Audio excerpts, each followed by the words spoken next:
Testing, testing, one, two, testing, one, two. Before we start, I would like to invite Dr. Villiers to bring God into this house before we begin our proceedings.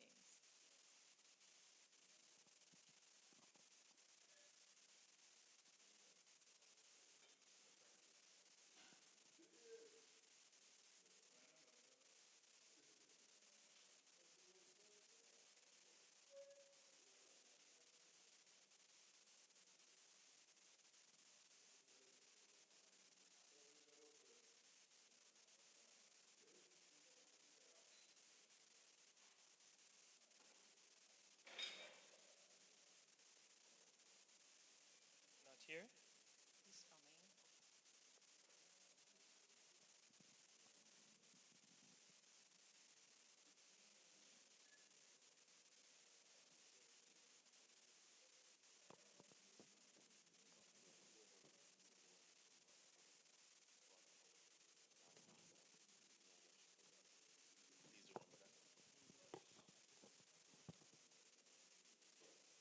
All right, so where are my prayer warriors?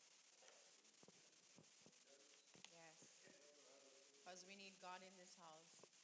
We always start. Brother Kes Harrison. Yeah.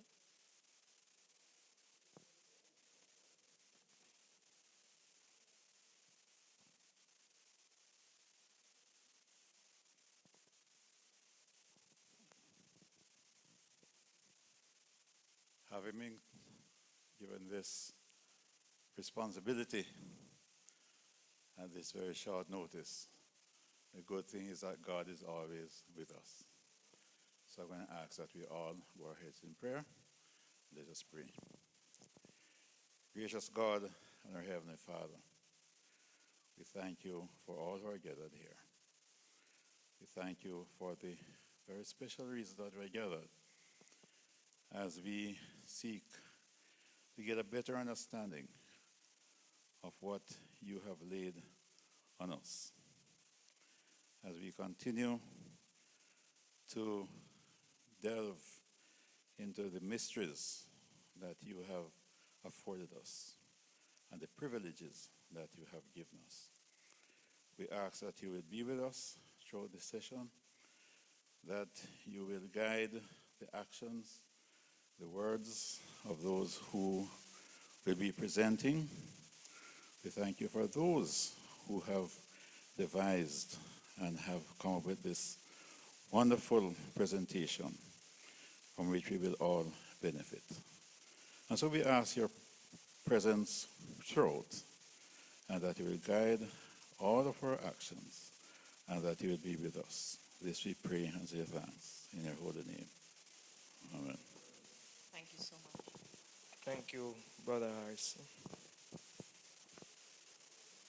All right, so as we wait for the video to begin online, I just want to say a special welcome to everyone who turned up tonight. My name is Janella Precious, and I'm not a robot.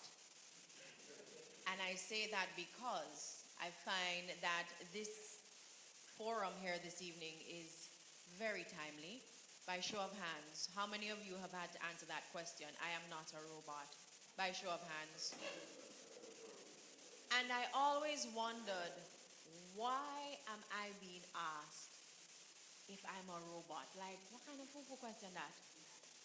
Until recently, as I started learning more about artificial intelligence and chatbots, and what I have seen chatbots do. By show of hands, how many of you saw that viral video of a policewoman who AI used her identity to sell Bitcoin? By show of hands, who saw that video? I was fooled. I thought it was real, but it was artificial intelligence. So we are here to discuss the good, the bad, and the ugly of artificial intelligence. And I'm sure that my esteemed panel will tell you that it is not anything new. What is happening is that persons are now becoming more aware of what artificial intelligence is. Some of us use it for productivity. Some of us use it to sell Bitcoin. But that's another story. My co-host, It's Junior Thomas, and I am from Lodge Middlesex, number 1628, Scottish Constitution. I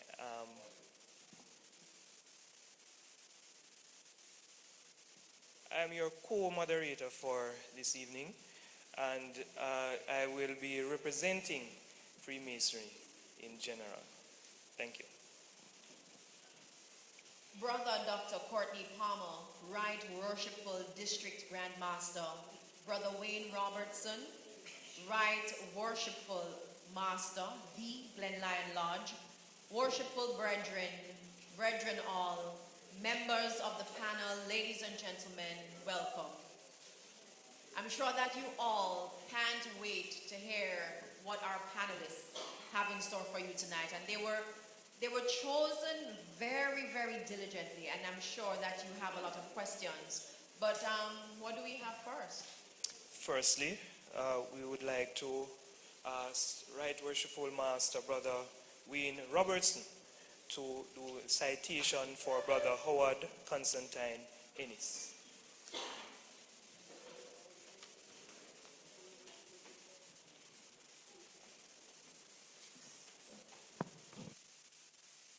Brother Dr. Courtney King Palmer, Right Worshipful District Grand Master, Brother Howard Ennis, Past Master, Worshipful Brethren, Brethren all, members of the panel, for August panel I should add, ladies and gentlemen, whether you are joined virtual land or you're here, I greet you very well. Welcome to this, our forum, inaugural Howard Constantine Ennis Forum on Artificial Intelligence. It gives me immense pleasure to read this citation for our esteemed brother. Brother Ennis, could you please stand?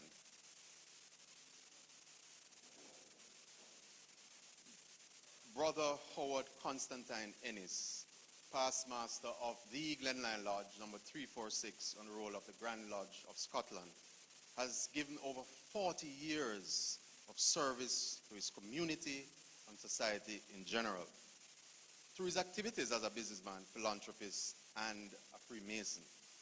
It is the amalgamation of these avocations, especially Freemasonry, in which he has demonstrated the virtues of a mentor and father figure to so many young men and women, not just Masons. The virtues of compassion and unwavering adherence to staying the course, indifference to superficial honors, hard work, persistence, fairness, and equity are the hallmarks of a man who has demonstrated by his actions a continuous commitment to the public good. A man of vision and experience, a man of all seasons. He has witnessed the growth and adoption of emerging technologies such as artificial intelligence, and has queried, like so many of us, their impact on our communities and by extension our beloved nation. His thoughts and ideas are the genesis of this forum, which aims to provide to society a space for the average citizens to, one, identify and deliberate the ideas, issues, opportunities, and threats and of these new emerging technologies such as AI on society, and secondly and finally, propose general strategies and approaches for individuals, businesses, educational, regulatory, and fraternal organization how to manage the adoption of these new emerging technologies. I should also add that Brother Ennis is also my proposer and has proposed several brethren, too many to name, and initiated them into this great lodge, the Glen Lyon Lodge, oldest Scottish lodge in Jamaica. Ladies and gentlemen, please join me in saluting and honoring Brother Howard Constantine Ennis.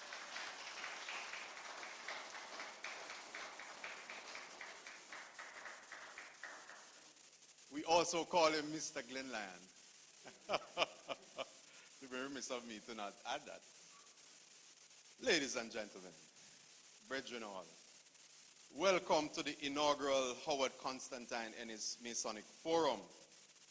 This forum is hosted by the Glenlyon Lodge, and a forum like this represents a fantastic and a strategic opportunity to facilitate greater awareness by the public as to the potential and issues related to the increasing plethora of new and emerging technologies that are having such an impact, not only in the media reports that we see on television or hear on the radio, but in all sectors of the nation and all aspects of our daily lives. Artificial intelligence as an emerging technology has redefined the dimensions of innovation, productivity, and competitive advantage. Leaders know its power as an augmenter of operations, abounding in both economic and business potentials. Yet, many are still challenged by its complexity, unclear on how to strategically navigate its pathways towards meaningful application and integration. You may ask, why attend such a forum? Or why participate? The forum has secured the involvement of industry experts and renowned practitioners in various sectors of the society. Education, for example, banking, that's private sector, right? Just giving you two examples here, even Freemasonry. The forum has been structured to facilitate the use of communication technologies and a well-known media professional as moderator to facilitate candid discussion and debate to ensure seamless audience engagement. This in order to ensure that you can ask the panelists and presenters from the various sectors the questions that matter to you. Your experiences at heart may very well be brought to bear. We dive deeper into subject matter with a business-driven, socially conscious outcomes-focused agenda balanced with dedicated networking opportunities. Successful transformation hinges on an empowered, flexible, and skilled workforce. As organizations across various public and private sector organizations start to bring AI into the fold, these qualities will be tested, severely tested, I should add, tasking leaders with the challenge of ensuring that their people and society understand, accept, and are proficient in the strengths and issues with such new technology. This forum is therefore designed to draw a straight line between the individual, the society, and AI technology. Winding down. We are operating in an era of heightened transparency. Stakeholders are wary and are very much cognizant of the ethical dimensions of emerging technology, conscious of whom they entrust with their data. The forum this evening facilitates the beginning of the process for average Jamaicans to unpack the precise issues and the issues which industry leaders have to consider in reconciling these sentiments of mapping pathways towards ensuring active accountability, purposeful governance, and ethics-driven practice in the application of such an emerging technology. As I close, AI is transforming the boundaries of possibility. The possibilities are endless, ladies and gentlemen. Its potential as a competitive differentiator is known, yet successful integration remains elusive, and many are challenged by the often unclear and seemingly complex adoption path. This forum is designed to begin the process of unraveling that complexity. The presenters and panelists who have been carefully chosen will be able to share how their organizations are proactively shifting their organizational dial to a future which embraces AI, turning the idea of opportunity into a tangible, successful reality. Ladies and gentlemen, brethren all, please sit back, relax, and enjoy. Feel free to pose those burning questions and let's have a very productive session. Thank you so much. I greet you all very well.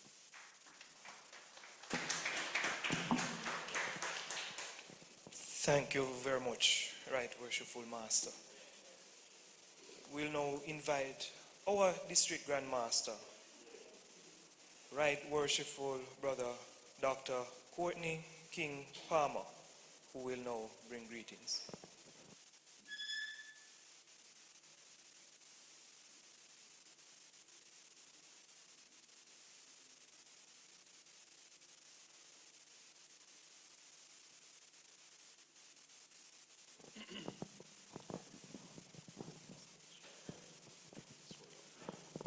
Right Worshipful Master, Brother Wayne Roberts. Right Worshipful Past District Grand Master, Brother Lloyd Rudolph Moore, who is embedded in the audience, trying to hide. Brethren, ladies and gentlemen, it is really a pleasure for me to be asked to bring greetings on behalf of the District Grand Lodge of Jamaica. And I do so with much pleasure. The Glen Lyon Lodge is the oldest lodge within the District Grand Lodge of Jamaica. And I want to tell you, it has been around for more than 175 years. So it is not a new kid on the block, has been here for some time. And we in the district, we wondered which of the lodges would take the lead in bringing some knowledge to us on this very topical issue of artificial intelligence. And it is very fitting that the most senior lodge should take up the mantle and bring this information, which we know will be cutting-edge information to us. But it is so fitting that it is done in honor of Brother Howard Constantine Ennis, a brother who I certainly, and I believe other members of the district, considers him to be a builder within the Glen Lyon Lodge. You just heard from the Right Worshipful Master that he was his proposer, meaning he was the one who introduced him to Freemasonry and has mentored him from being what we call an initiate to now being the master of the lodge, which is the highest office in the lodge. And like the master, he has mentored many other such brethren. So he's really a builder. And so it is really very, very, very pleasing that he's so honored in this way. And I'm also very happy to say that I hope but he's not like myself, because many of you in the audience are on the cutting edge of technology. I certainly, in terms of technology, I would consider myself a technological dinosaur. And I hope you are bringing some information to bring myself, and I hope even Howard, from darkness into light. So brethren, ladies and gentlemen, I always like to start with a light moment, because when you smile, you exercise the muscles in your face and otherwise. So we start with a smile. And in winding up, in wrapping up, let me hope that let me rephrase that, I know that we all will leave here all the much better than when we came here in terms of our knowledge as it relates to artificial intelligence, because we have expert panelists who will examine all the ramifications of this new technology and help us to chart a way so that we can start to understand and even possibly use it. So we will no longer live here the way we came as a dinosaur. Thank you very much.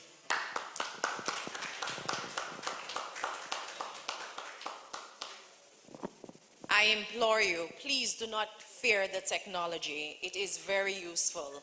Quick fact, when I said that AI has been around for a while, history tells us that Alan Turing, he is a computer scientist and mathematician. He is English. It is said that the birth of AI was between 1950 to 1956. So even though you're just hearing about it, this is where it started. Now, he published his work, Computer, Machinery, and Intelligence, which eventually became the Turing test, which experts use to measure computer intelligence. The term artificial intelligence was coined and came into popular use. How many of you knew this? So it's not just something that popped up, yeah? It has been long before I was born for sure. But anyway, we're about to welcome our esteemed panel. And first, we have, and you can just raise your hand. Miss Malloy, you don't, you're a lady. But first we have Miss Nadine Malloy, JP, a two-time graduate of the University of the West Indies, Mona.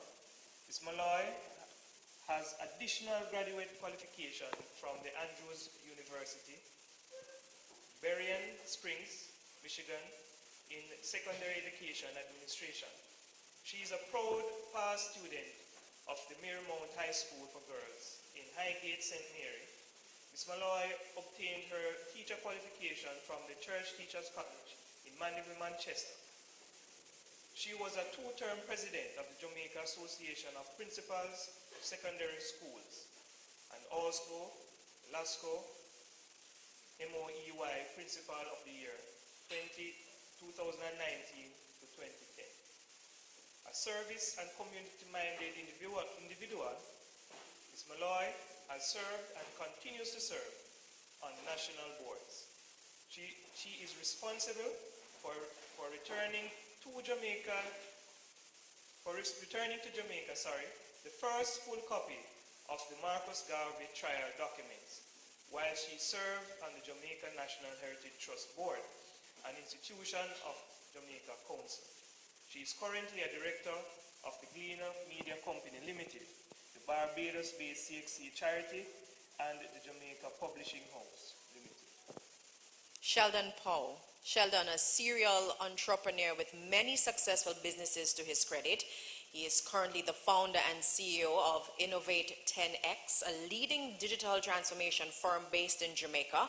As the former Group Chief Information Officer of Jamaica Money Market Brokers, JMMB, Sheldon has over 2 decades in his position as head of the technology unit. He's also a member of the board of directors of eGov Jamaica Limited, the government of Jamaica's IT services agency. Then we have Mr. Glenroy Williams. Glenroy is an ICT professional and attorney at law. He is currently the Director of Information Technology and the Bank of Jamaica, where he has served for the past 24 years. He holds a bachelor's degree in computer science and electronics from the University of the West Indies and a master's in business administration from the Mona School of Business. He also holds a Bachelor of Laws from the University of London and a certificate in legal education from the Norman Manley Law School. A man with strong sense of civic duty and leadership, Glenroy is a past president of the Bank of Jamaica Staff Cooperative Credit Union, past president of the Rotary Club of St. Andrew, past first vice president of the Jamaica Table Tennis Association, and a commissioned Justice of the Peace in the parish of St. Andrew since 2017. He is also a past master of the Ligani Lodge, number 1479 SC. Dane Nicholson. Dane is highly experienced in fraud prevention management. He's currently the head of fraud prevention at the National Commercial Bank, where oversees all fraud prevention, rather oversees all fraud prevention and investigation activities for the NCB. He holds a Master's of Science in Accounting from the University of the West Indies and is also an associate member of the Association of Certified Fraud Examiners. He's the chairman of the Jamaica Bankers Association's Anti-Fraud Committee. Brother Jamal Watts. Brother Jamal Watts was initiated into Freemasonry in Albion Lodge 196 ER on the 3rd of May 2017. Albion Lodge 196 ER is the oldest English lodge in the Caribbean. They are also an Athol ancient lodge. The lodge is designated ER, which indicates Elizabeth Regina Latin for the Queen. Albion was formed before the UGLE was constituted in 1813. The designation remained rather than the adoption of English Constitution. Brother Jamal Watts is currently the Worshipful Junior Warden of Atlantic Tennis Lodge, number 224, English Constitution, which is the oldest lodge in Bermuda that was granted its charter on August 9, 1797. Brother Jamal Watts is as well traveled Mason, having visited numerous lodges in Trinidad, Jamaica, St. Lucia, Japan, Denmark, the UK, Bermuda, and the Bahamas. His experience will provide great insight into the future of this illustrious craft. And we want to apologize for the absence of Mr. Dushan Savadia. He is unabidedly absent. So we begin with our 10-minute presentations with our panel. So we will start with Ms. Malloy.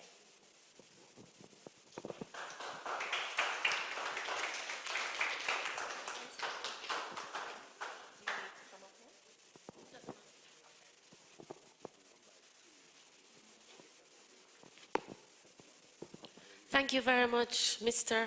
and Miss Moderator. I'd like to acknowledge all the grand and master persons who are here. No disrespect, forgive me, I am not going to remember all of that.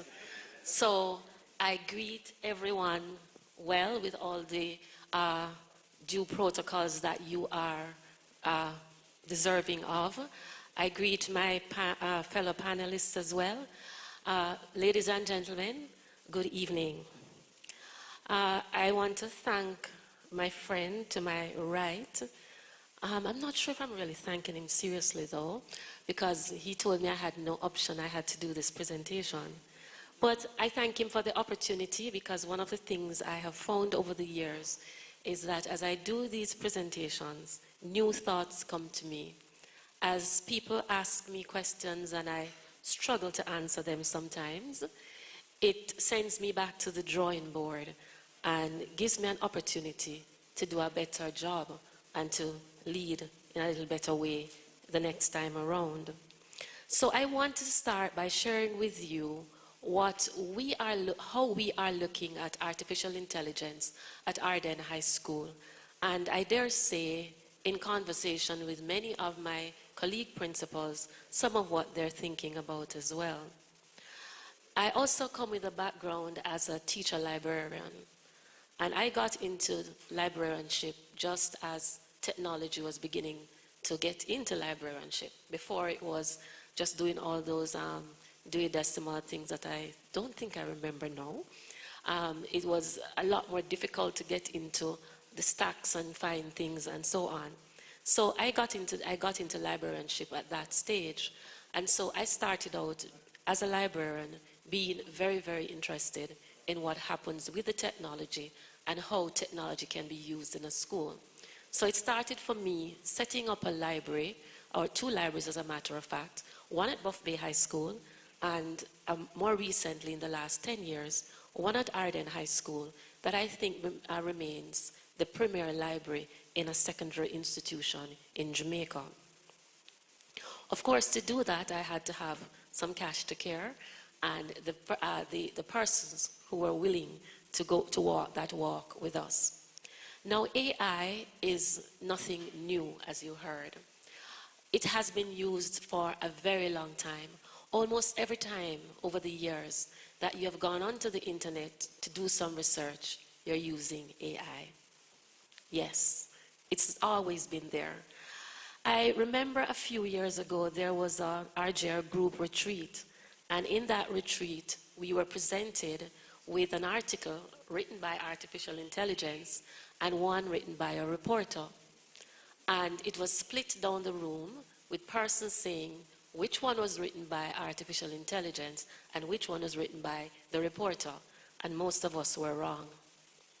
That's how accurate it is and how long it has been around. Haven't you ever wondered why it is that something happens, God forbid somebody important dies, and in 2 minutes there's a perfect bio article on the person online? That's artificial intelligence. So it has been really with us for a long time.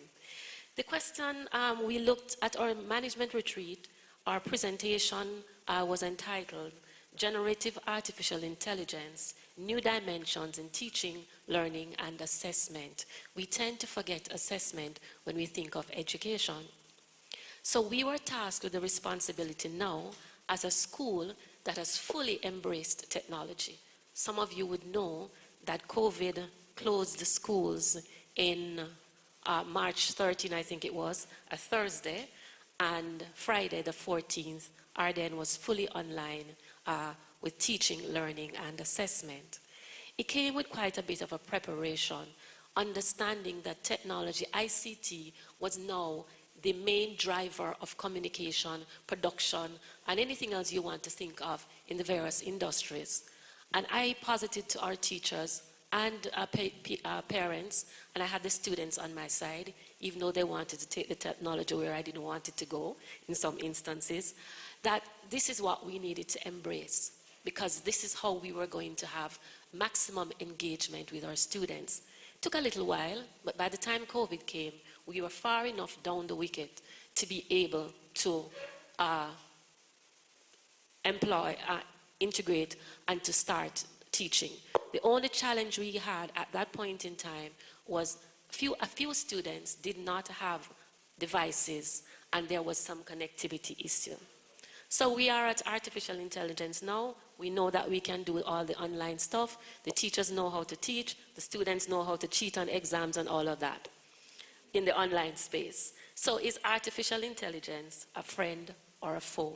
And that is what we were looking at. I won't go through what artificial intelligence is because you already know that. It allows machines to model and even improve upon our capabilities of the human mind, our own capabilities. Now, some people don't seem to realize this. Robots, artificial intelligence tools, whether it is for photography, whether it is for math, whether it's for the sciences, it is programmed. It cannot think on its own, okay? It's programmed. So, and many of us who are using ChatGPT and all the others do not realize that we are contributing to the programming. We are, because it is learning what we are asking it, and a lot of times it really just gives you back what you put in, just in a different way.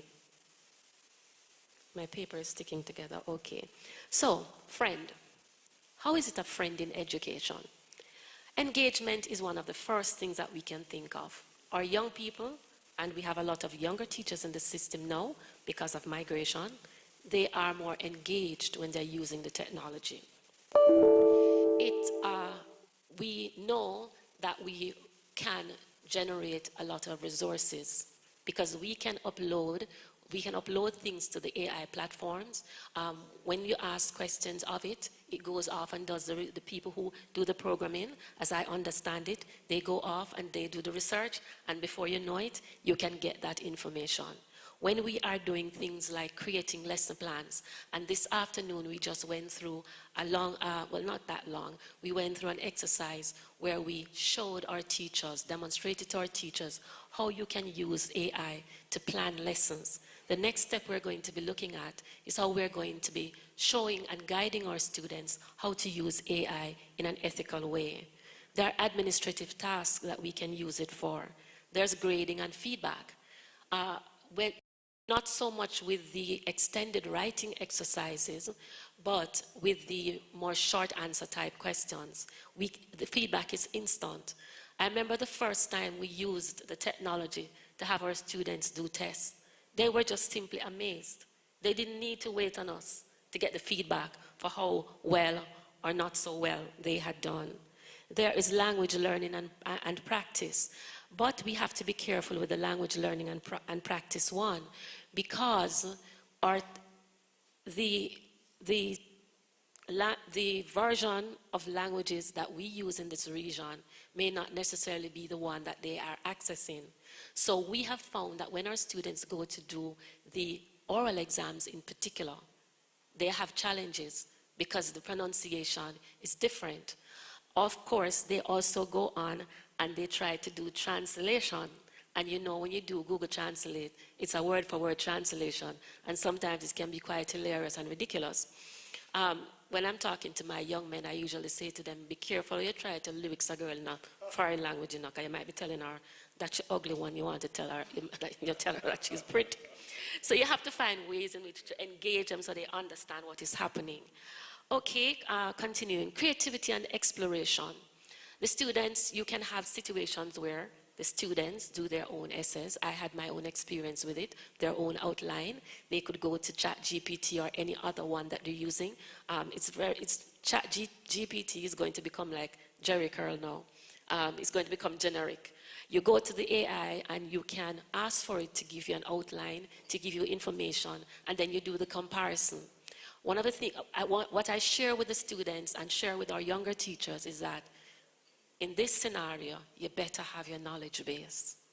Because if you don't have your knowledge base, you're going to end up like two lawyers to the north of us who got into problems. Students have different learning styles. Some people learn when they go and they write. Some people learn when they read from a book. I have this presentation in about 4 places.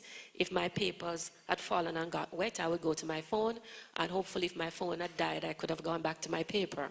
So, and I'm finding that there are students who are saying, we prefer to type our exams. But then there are those who are saying, we prefer to write our exams.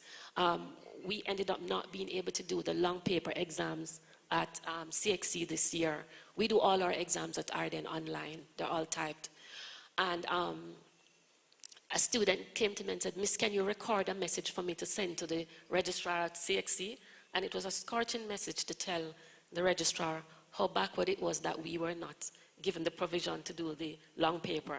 So different learning styles, different ways of engagement, personalized learning. They can go off and individually do things that they don't necessarily want to or need to do in a group. Another advantage is the availability of the information. At any time of the day, you get up, if you're connected, you can definitely be able to access information. Moving along quickly, how could it be a foe? There are disadvantages to AI in education. We are very aware of that. Accuracy and misinformation. I had the opportunity to check it out recently. I actually was joking that I was going to ask ChatGPT to write a speech for me. And after I said it, I was kind of like, yeah, why not?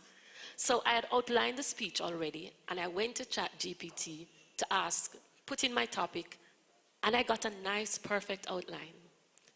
Very similar to mine, maybe 1 or 2 more points. Then it was supposed to be about 45 minutes, so I needed to fill out the speech. So I started asking for specifics. Okay, then, if I did not know or have a basic knowledge, what I wanted to say, what I needed to have to present, and I decided to go ahead and do it with ChatGPT alone, I would have been in problems. I'd have embarrassed myself in front of an international audience. Some of our students learned that the hard way before exams. Those are the ones doing the external exams because they did the mock exams. Some of our internal exam students now, well, actually, I must tell you, I enjoy my job, and I find fun in every part of it. I actually was laughing at some of them because they were doing the exams, and they found a way to highlight a word, right-click on it, go to DuckDuckGo, which is a search engine, and open that search engine, and open an AI tool for the particular subject, and typed in the question, got the AI answer, and cut and paste it into the exam. So we were watching them in the V-space. So we saw what they were doing. Of course, their poor parents were shocked.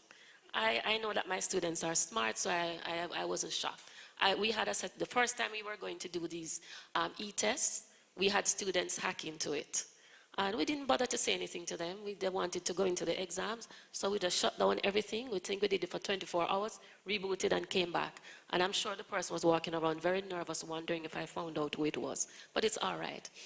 Then you have an overdependency on technology, which again leads back to misinformation. They are depending too much on the technology, and some of them are becoming addicted. Addicted to the point where when you try to take the technology from them, it's a meltdown, and that's not good. That's on the downside. Data privacy and security. I'm not sure if you are aware, and I don't know if the other persons from the other industries will have anything different to say, but my research tells me that educational institutions are the ones that sustain the most attempts at hacks on a daily basis. I don't want to tell you how many times the attempts are made at Arden on a daily basis. Yes, we have quite a bit of information for a large cross-section of the world's population. Whether you're global north or south, we have it. I'm not speaking at Arden now, I'm speaking educational institutions, and people really want to get at our databases. So every time now you go into one of these artificial intelligence tools, and I did a quick search before I came down this afternoon, and there are tools that are being listed as AI tools that I wasn't categorizing them as AI tools. And we are putting a lot of our information in these spaces and not realizing that the information is being gathered. We have our data protection laws in Jamaica now. We're learning as we go along, and we're really going to have to take it very seriously because every time you go online, you expose yourself. So that's one of the things that we're thinking about. When our young people get too caught up with just using the technology, and in particular AI, we are seeing emotional issues. They have students, sometimes they become withdrawn. Students who are prone, or let me not say students, people who are prone to having withdrawal type emotional issues, it exacerbates it, and they become more affected, and we are seeing where there are challenges there, and that is something that we talk to our parents about quite a bit. Then the other thing that we're looking at as well is equity and accessibility.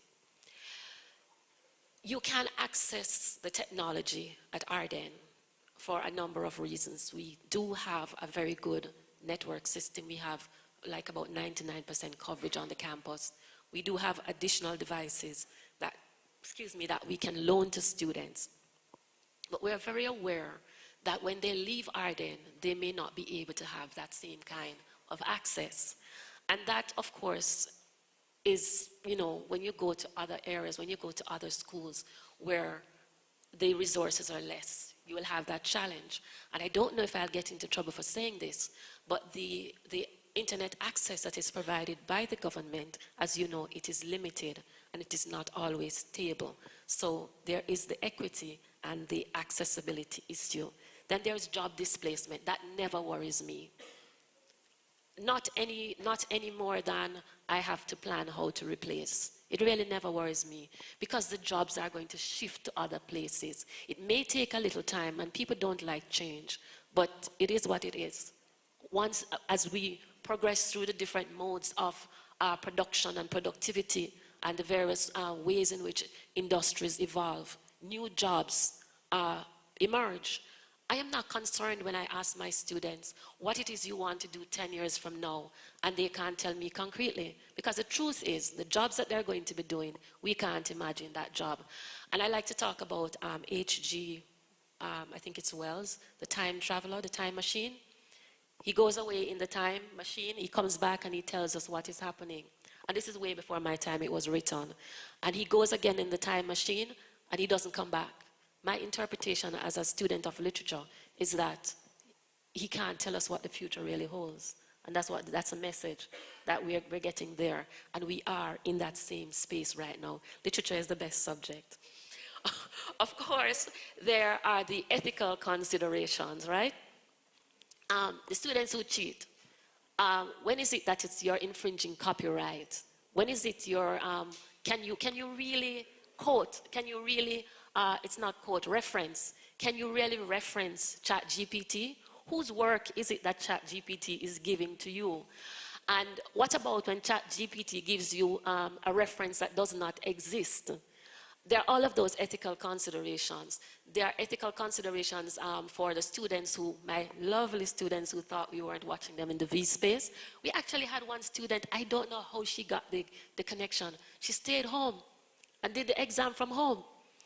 So all kinds of stuff that we have to think about when we look at how we use AI.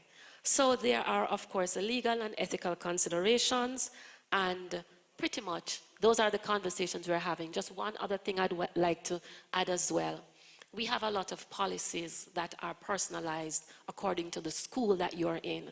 Not every school will need a policy for certain things and will not have certain things in their policies. That's one of the things we're actually working on now.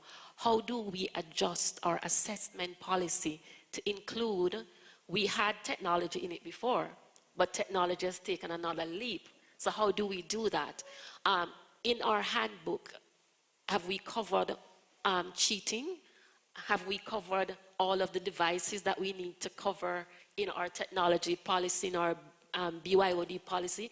As a matter of fact, what it's beginning to look like is that several of those policies that we had that were standing in silos, we may now very well have to merge them because of how integrated and joined up everything is becoming. I hope that was good for a starter. Thank you.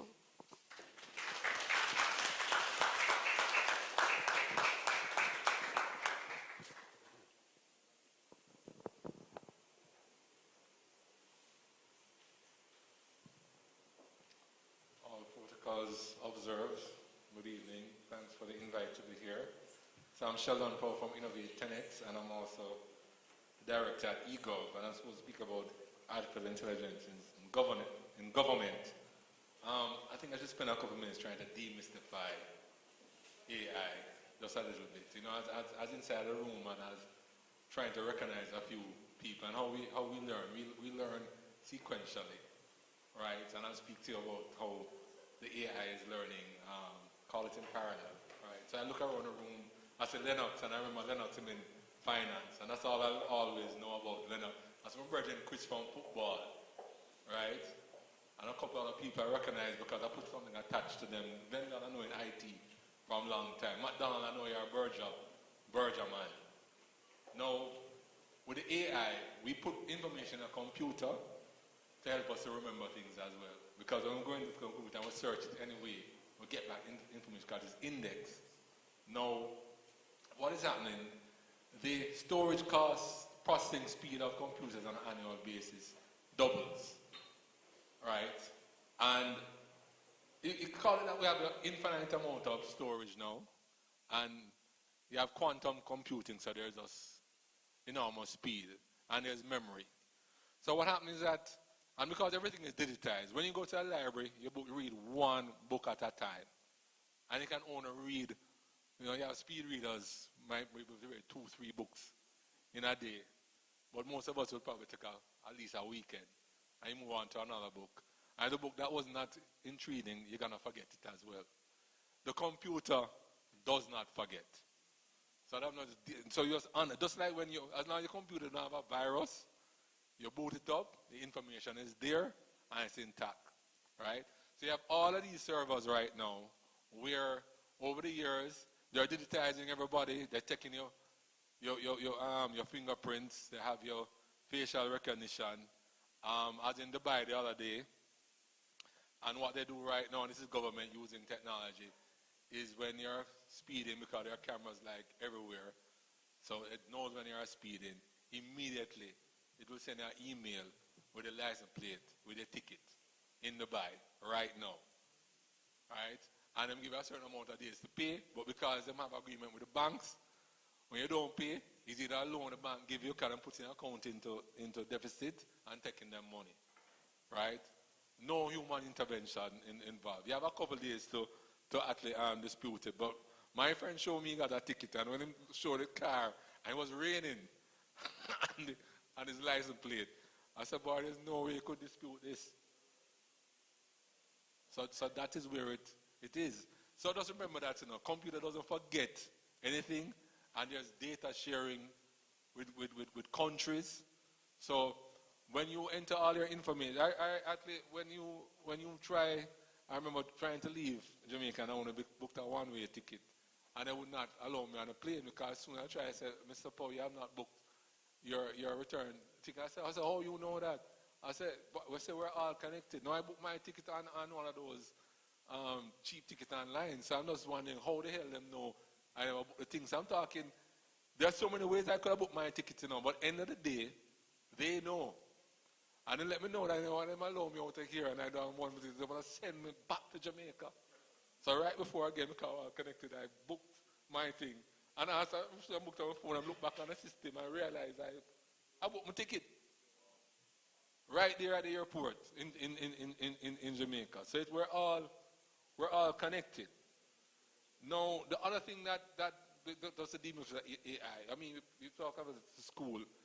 You teach children methodologies, how to think, how to do mathematics, right? So you have the computer as a human being that don't forget anything at all. It's a bad thing for human beings. Because if you cross somebody, at least 10 years past, some people forget. The computer not going to forget it. But it knows how to learn methodologies. It knows how to think ahead. So what the computer does, like when it is playing chess, it already knows, based on any move you take, what will be the outcome, because it plays out every condition that you can think of. Right? We try to do that in our head. Sometimes you can say, well, if this happens, I'm going to do this. If that happens, I'm going to do this. And you keep on going. The computer can do that in real time in all directions. So when it talks about building models and in terms of predictability, it can backtest and forward test very quickly. So government right now, for example, will have models where they predict like murder rate, for example, where is the likely place for the next murder to take place. And this is using what you call big data. Big data is data that is not structured, right? Unstructured data is like videos, pictures, just material that is out there. The computer, just like us, knows how to absorb all of the big data. So right now, that's why computers know, like, can recognize this is a cat and what type of cat it is. Because it has all seen all the variations of cats and all of that. It has all that kind of a knowledge right there in its memory. You don't have to look up for it anywhere. It's all there. So again, with that now, governments can be looking at where are the hot areas, where is likely crime to be committed next, what kind of preventative approaches actually works, right? Those things are now possible. Now I must tell you as a person, I'm a director of technical services at eGov. A lot of things I'm talking about, we are kind of slow in Jamaica, right? So we do have a long way to go. The technology is actually out there really being used. In China right now, it's gone to another level. They have a social score that they give to their citizens, which I hope these things don't come to Jamaica, but for those who are well behaved, it makes sense. If you're caught jaywalking in China right now, right, again, a similar thing, it can recognize you from behind. Nobody can hide your face. It can from the side. It don't matter. It has you in any way direct. It knows you more than you know yourself, right? And it will, again, it will issue a ticket. If you're a bad behaving citizen and you want government services, they charge you more when you have a low score, right? If you are caught loitering, littering, or whatever it may be, right? Those things affect your score. So governments are making use of this thing. And this thing for me, I would think is an invasion of privacy. But with this AI, you really don't have any privacy. Right now, if you go on your phone, you know, this is a long time now. Google know everywhere you have been in your life, you know. You can go up on your phone. Sometimes you go to a certain place and I'm telling you, oh, you were here 5 years ago at this time, right? And if Google knows it, everybody else knows it. It is digitized, right? Now, if you think about like, so like eGov now, you know, they build a lot of applications for like the police, build applications for tax administrators and all of that, you know. Again, what is happening now, because everything is linked into the database, it's going to be much easier to fight crime, right? Right now, when they want to do a tax audit, they have to go into so many different databases, and I would say Jamaican people are lazy, so they're not going to tend to want to go and search too much. But right now, with everything connected, you can just probably ask the computer, show me all the people based on vehicles sold, tax returns, who likely not reporting on them taxes properly. In 1 second, all of that will be kind of spit out to you. And with officers having that kind of access to data, they will certainly be able to be much more operation efficient in catching tax dodgers and, you know, criminals and all of that. And you know, one thing that I thought to say, you see, the AI can actually make you smarter, because for those who in education who are actually, you know, you made the AI maybe give you a base essay and they improve on it, you become smarter because you don't waste time doing certain preliminaries, which is how you ever use it. But the ones who actually cheat and just make the AI, like I can't do long division again enough. From long time. I mean, from I leave high school. If you want to do long division, you bring up your calculator. No, you can't sit down and do long division. No, you can't. But so we have to be very careful that we use the AI in such a way to make us smarter. If not, it's actually going to replace us. Because if every time you want to do something, you ask the AI to do it, then what value are you really adding? None at all. So for me, the key is to use the AI to make you smarter and not to try to cheat the system. The other thing is, for the dinosaurs that are here, I will say, that's my 10 minutes. It's actually easy to learn this ChatGPT thing. It just go on to it and play with it and you'll be surprised. It is AI is all inclusive, right? As long as you can still see, you understand what I mean? You have the dinosaur, you have glasses up there, you go on the computer, right? And you play with it and you will learn a lot. Thank you very much.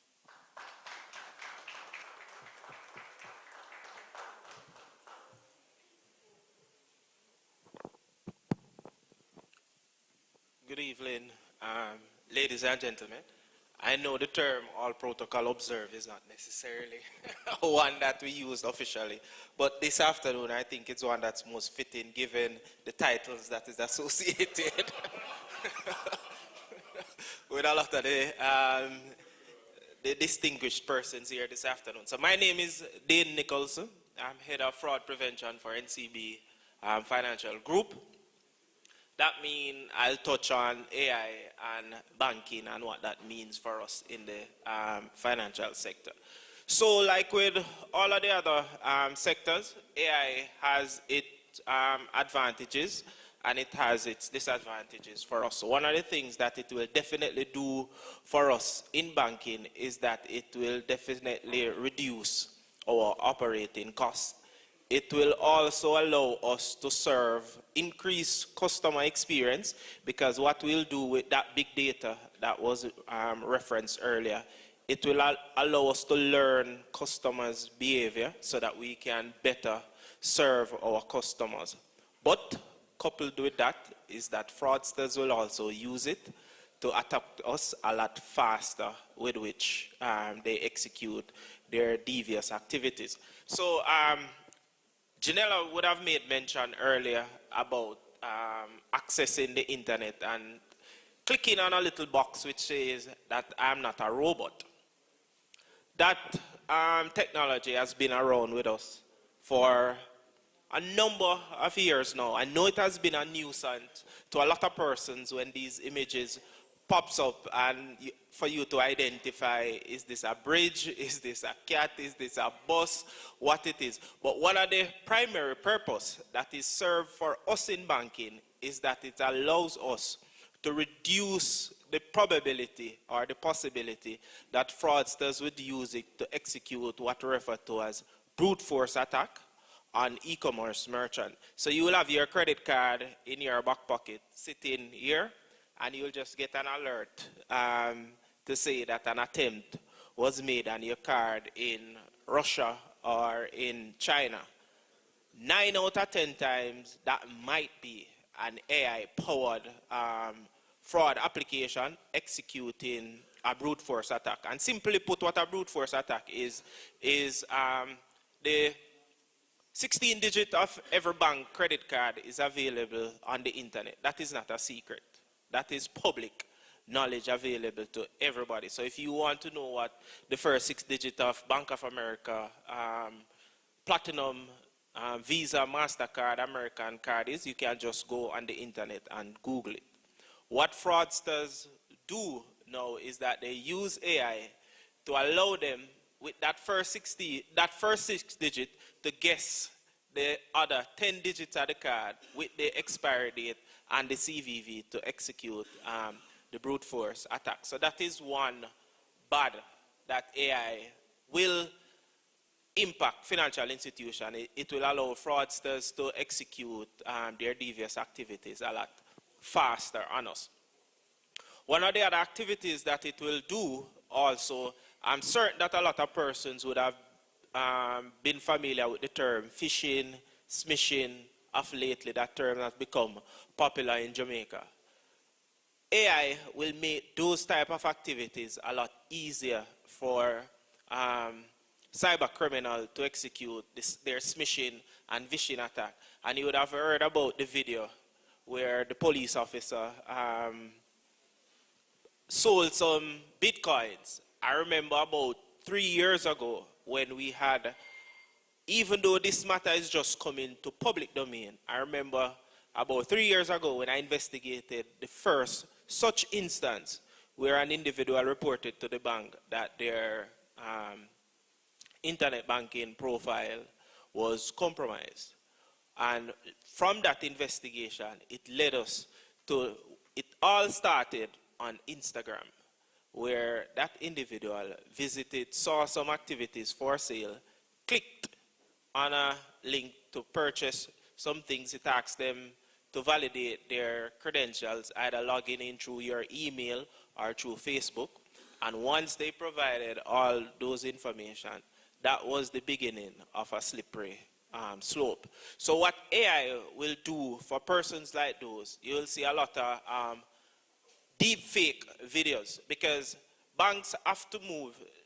It is no secret that static validation is dead, because the same information that you put on social media, your name, your date of birth, your address, where you go, those are the same validation questions that banks will tend to ask. So we know AI will now force us to evolve from those static validation questions to move into video validation or voice recognition type of validation question. But that has its pitfall as well, because it's almost impossible sometimes to look at a deep fake video and distinguish it from a natural video that was developed. So AI would put some challenges for us at financial institutions to deal with situations like those.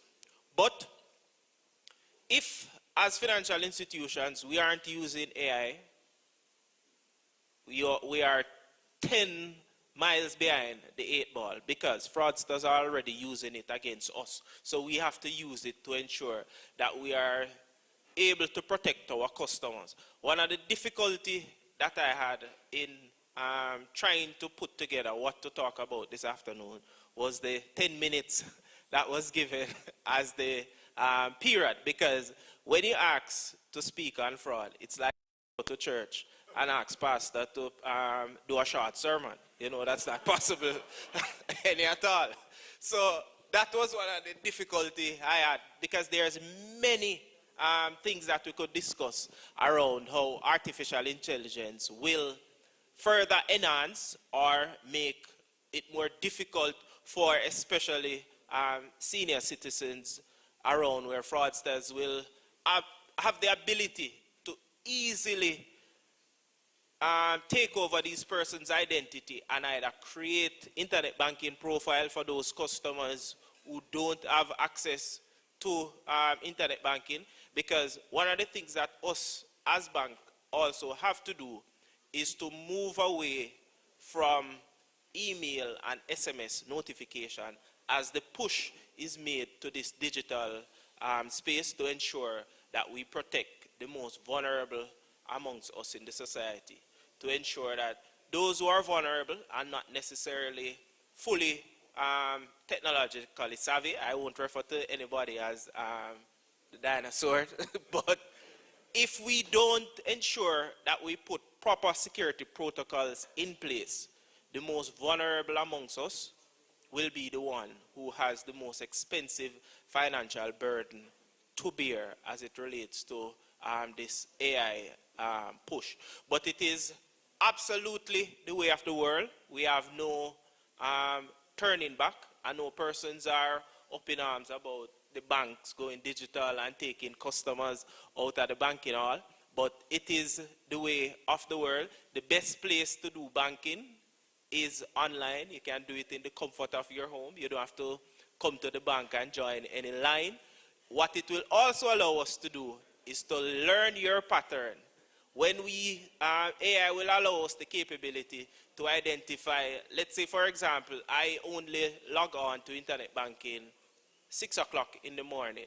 When I see a transaction or a login attempt at 10 o'clock in the afternoon, in the night, it shows that, hey, something might be wrong. This might not be my genuine customer. When you used to log in from an API, from an IP address that is registered in Kingston, but I see a new IP address coming in from Montego Bay, I don't need humans to sit and examine those data points. AI will allow me the capability to match all of those data points to say, hey, my customer have these 6 characteristics associated with them. Anything outside of these 6 characteristics, send me an alert to say that this is not Dane Nicholson. And for additional verification is required to allow Dane Nicholson to continue to execute on his banking activities. Those are some of the advantages that AI will definitely allow us as financial institutions to enjoy. But as I said, we have to approach it with caution. And in this day and age, customer education is going to be absolutely critical as we maneuver this digital space. Because us at NCB, we have implemented what we refer to as a no-click, no-link policy. What that policy allows persons to do is, once you receive a communication, whether an SMS, a WhatsApp message, or an email with a link in it, it is not coming from NCB. Other financial institution is not there as yet. What implementing such a policy, what it allows us to do is to allow customers to identify these AI-generated scams a lot faster. Because with AI, fraudsters can send hundreds of SMS spoof messages, what we refer to as smishing messages, to customers in a jiff. And also what they can do is use voice recognition tools to generate phishing calls to customer, pretending to come from financial institution.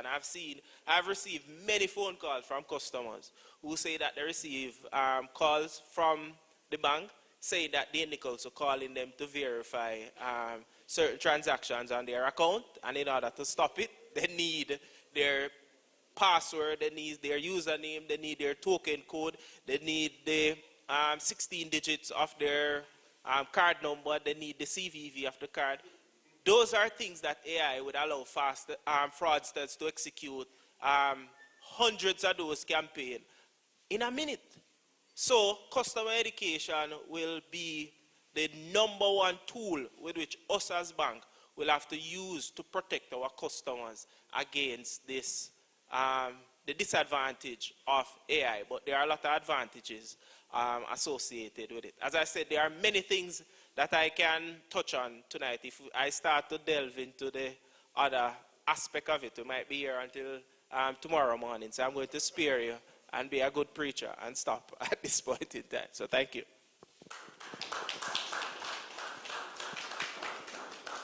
Thank you very much.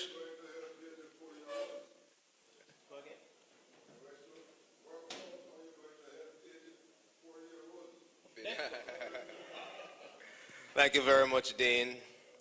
As a member of the fraternity, I don't think I can get away by simply saying. So I won't. Right Worshipful District Grandmaster, Right Worshipful Past District Grandmaster, Right Worshipful Master, brethren, all ladies and gentlemen, both here in person and online, a very good evening to you. It would be remiss of me not to bring greeting on behalf of my master and my lodge, that's the Ligani Lodge, number 14769, to the Glenland Lodge, and of course congratulate you on this, your first annual forum. And I certainly wish you, Right Worshipful Master, and the brethren, a very long running series of this forum. And I should also pause and acknowledge the fact that looking around the room, I see where I have my brethren from the Ligani Lodge here, and in particular, I will mention just one, I hope the others forgive me, and that is our substitute district grandmaster, Brother Michael Vassiana. I'm glad to see you, sir, that you could join us tonight. I've been tasked with the duty to speak about AI, artificial intelligence, the implication for the financial services sector. And I'm mandated to say, before I begin, that the views expressed here are my own and not that of the Bank of Jamaica.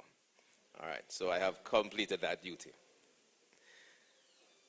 Well, we have heard all the speakers here talk about what AI is, so there's no point for me to repeat it.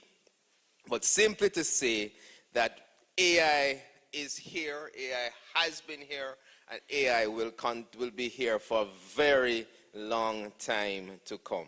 Now, when we think of the financial services sector, we should not just think of the banks and the credit unions and the security dealers, etc., but also we need to include the regulators, which I am a part, the supervisors whose aim is to ensure the safety and soundness of the financial system and to protect you, the interests of the customers.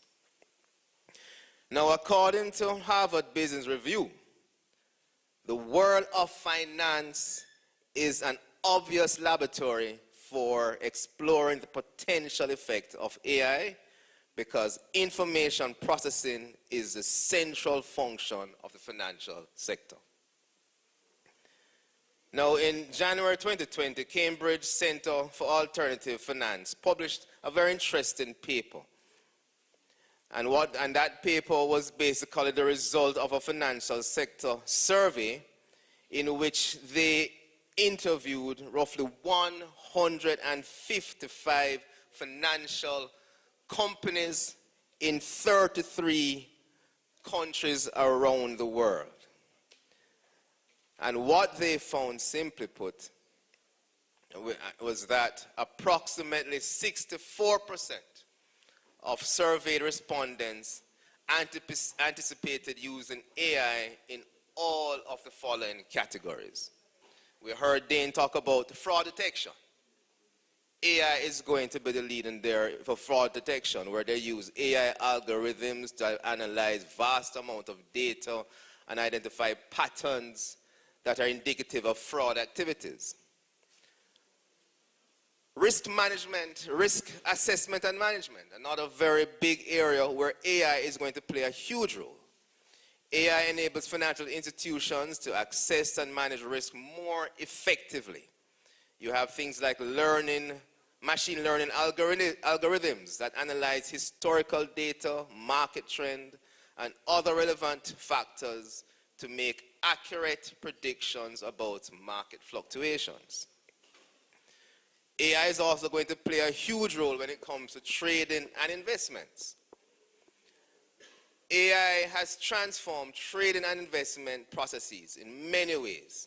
You find high-frequency trading algorithms that use AI techniques to analyze market data, news, and social media sentiments in real time and make rapid trading decisions. We also find that AI is going to also be very useful when it comes to credit scoring and underwriting. AI algorithms can analyze large volume of data again, which you're going to hear repeated over and over again, because this is the strength of AI, to access credit worthiness more accurately. It can also provide more comprehensive credit assessment and automate the underwriting processes and speed up loan approvals. Regulatory compliance. Compliance with financial regulations is a critical aspect of the finance industry. So you're going to find AI-powered systems can help financial institutions navigate complex regulatory requirements by automatically monitoring transactions, detecting suspicious activities, and generating reports to ensure compliance with regulations such as anti-money laundering requirements and the ever popular now, which a lot of banks like to refer to, and is Know Your Customer guideline. What the statistics found interestingly though was that, or they said the survey, was that only 16% of respondents are currently employing AI in these areas, but it's anticipated that it's going to shoot off in very, very short order. Now, while no doubt AI promises improvements in efficiency and productivity gains, it also presents great and real risk and challenges, which we cannot overlook. Now, some of the concerns that we have identified in the financial sector is one of those that is on everybody's minds and on everybody's tongues, the issue of job displacement. The survey found that financial institutions expect that AI will replace nearly 9% of all jobs in their financial companies, right, by 2030. And they've also said while financial technology companies anticipate AI to expand their workforce, you're going to find probably a net increase because you're going to see the upskilling of persons to try and keep abreast, because the fact of the matter is people are going to still need to work. And they are going to recognize in order to compete in this new era, they have to upskill. So while they may lose jobs in certain areas in the financial sector, there will be other areas which undoubtedly will grow up. So coming out of the Cambridge University research, they anticipate that there will be a net increase of roughly 10% over the next 10 years. One of the things that I've always had concerns with as it relates to AI is this thing called algorithm bias and discrimination. Now, AI algorithms are trained on historical data, which may contain biases. And that's a harsh reality, because the fact of the matter is AI is manipulating and interrogating existing data. Who put those data there? Who placed those data there? human beings, and that is what AI is interrogating and spitting out in many cases. Right?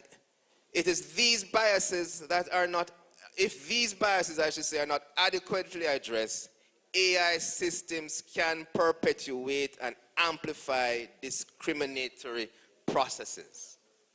For example, biased algorithms could lead to unfair lending practices or discriminatory automated decision-making processes impacting marginalized groups and reinforcing existing inequalities.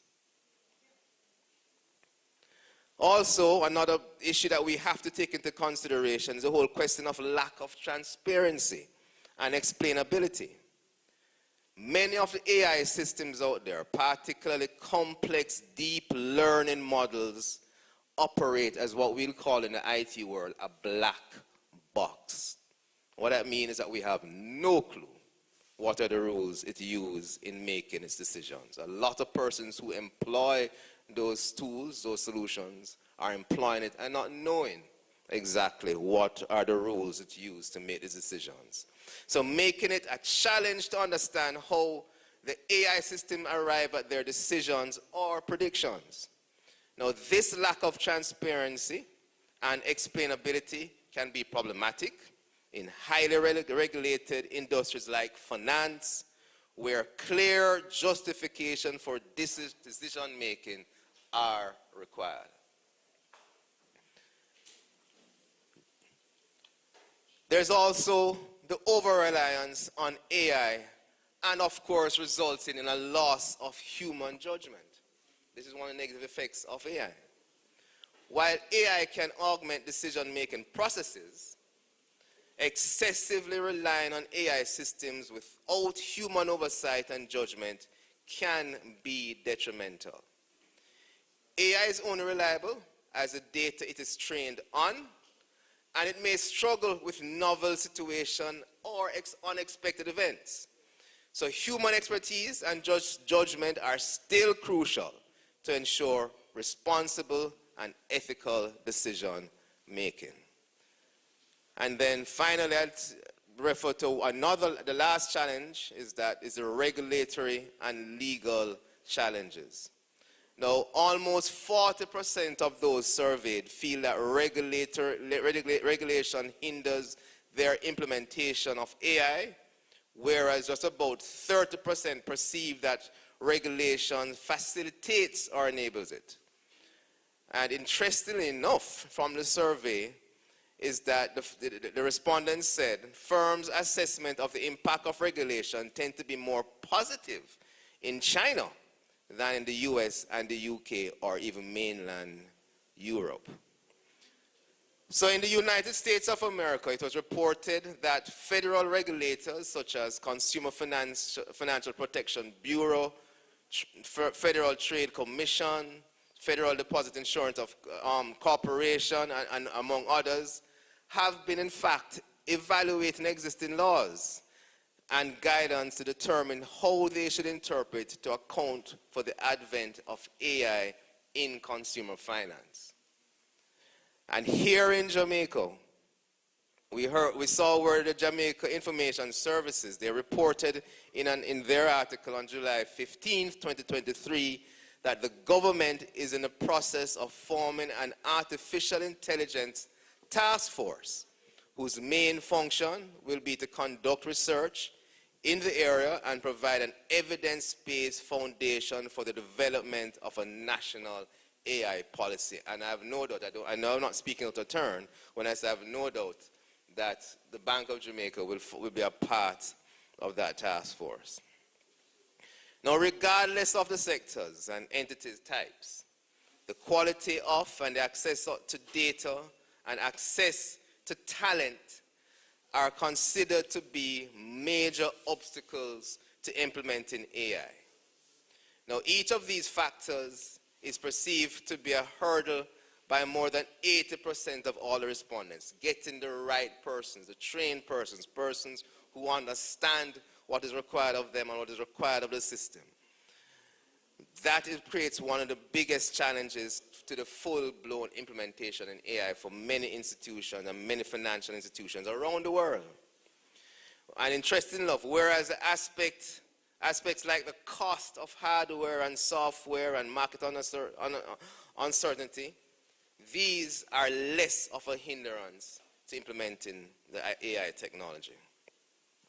It's important to note that many of these negative impacts can be mitigated through responsible AI development, robust regulatory framework, and ethical considerations. The responsible and ethical implementation of AI technologies requires careful consideration to potential risk and continuous monitoring to ensure the technology is used in a manner that benefits both financial institutions and the society as a whole.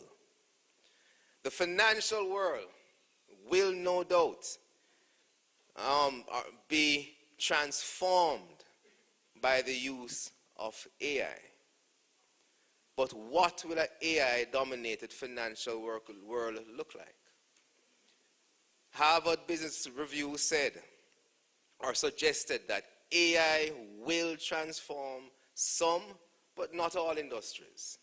It will benefit large players most, and that just as it makes individual players smarter, it may make the world dumber. I thank you. Thank you very much, Brother Williams. That's okay. Our next presenter is Brother Jamal Watts, and he will join us via Zoom.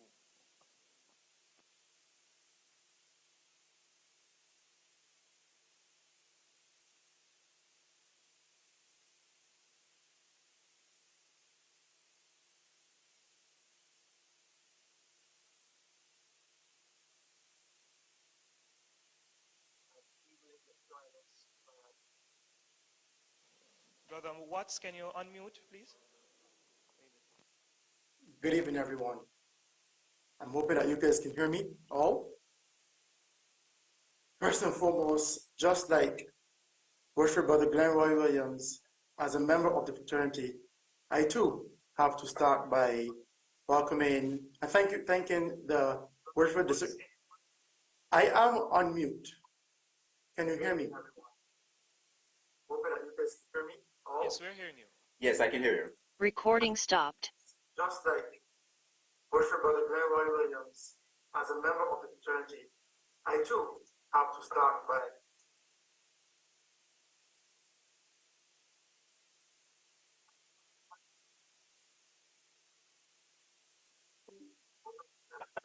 I'm sorry, there's a bit of a delay, so I have to apologize. Stopped.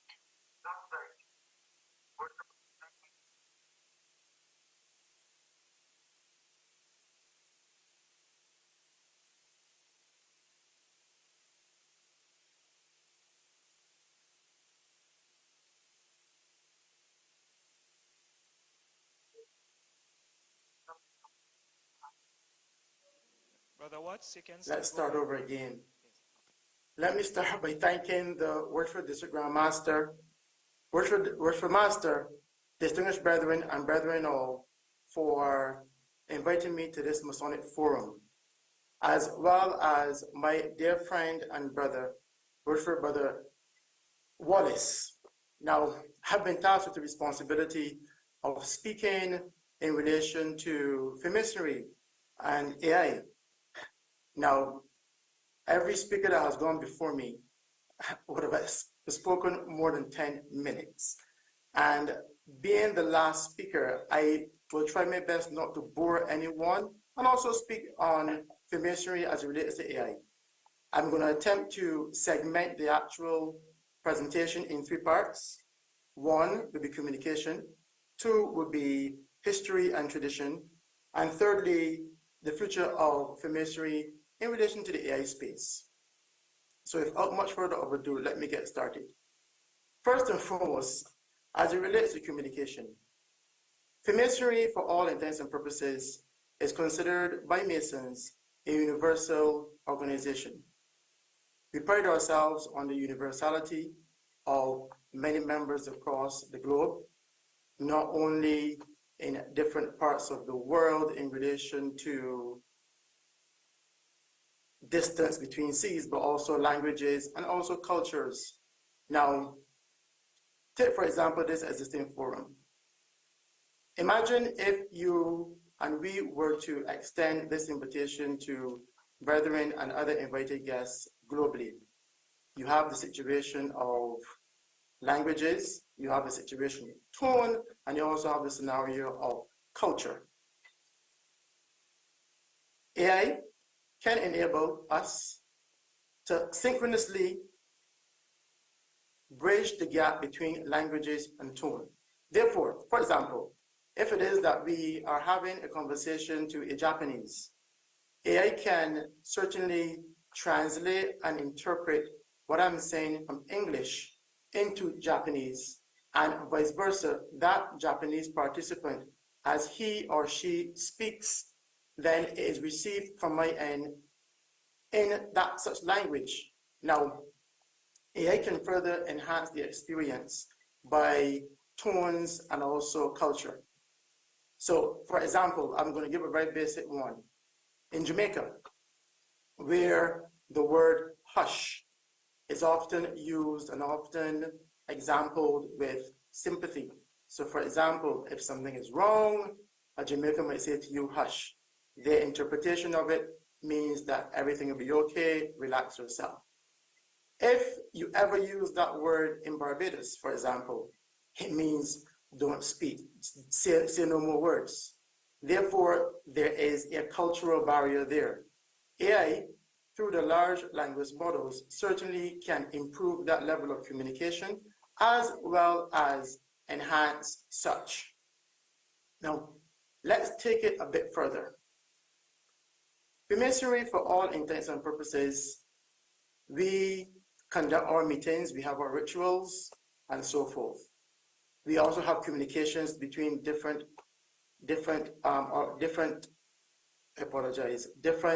constitutions. We have your Scottish, we have your English, and we have also your Irish and your Prince Hall.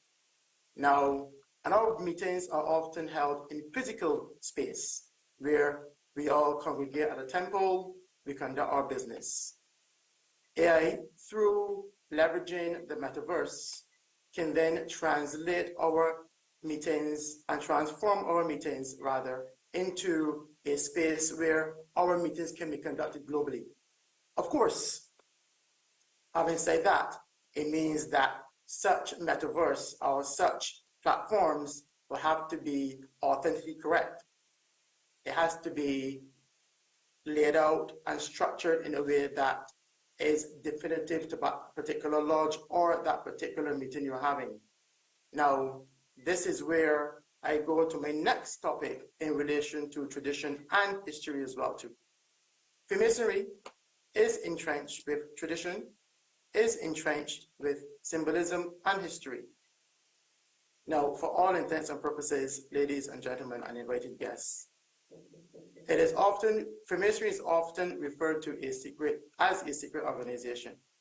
However, we are an organization and we have secrets, like any other organization. Therefore, the tradition, the symbolism is core to the foundation of Freemasonry and the heritage as well too. Now, as Freemasons, one of the biggest talking points that we refer to is the origins of Freemasonry and its history. As the previous presenters gone by has spoken about how we can leverage AI in the space of the input of human beings in order to generate an output. The same can be said for history.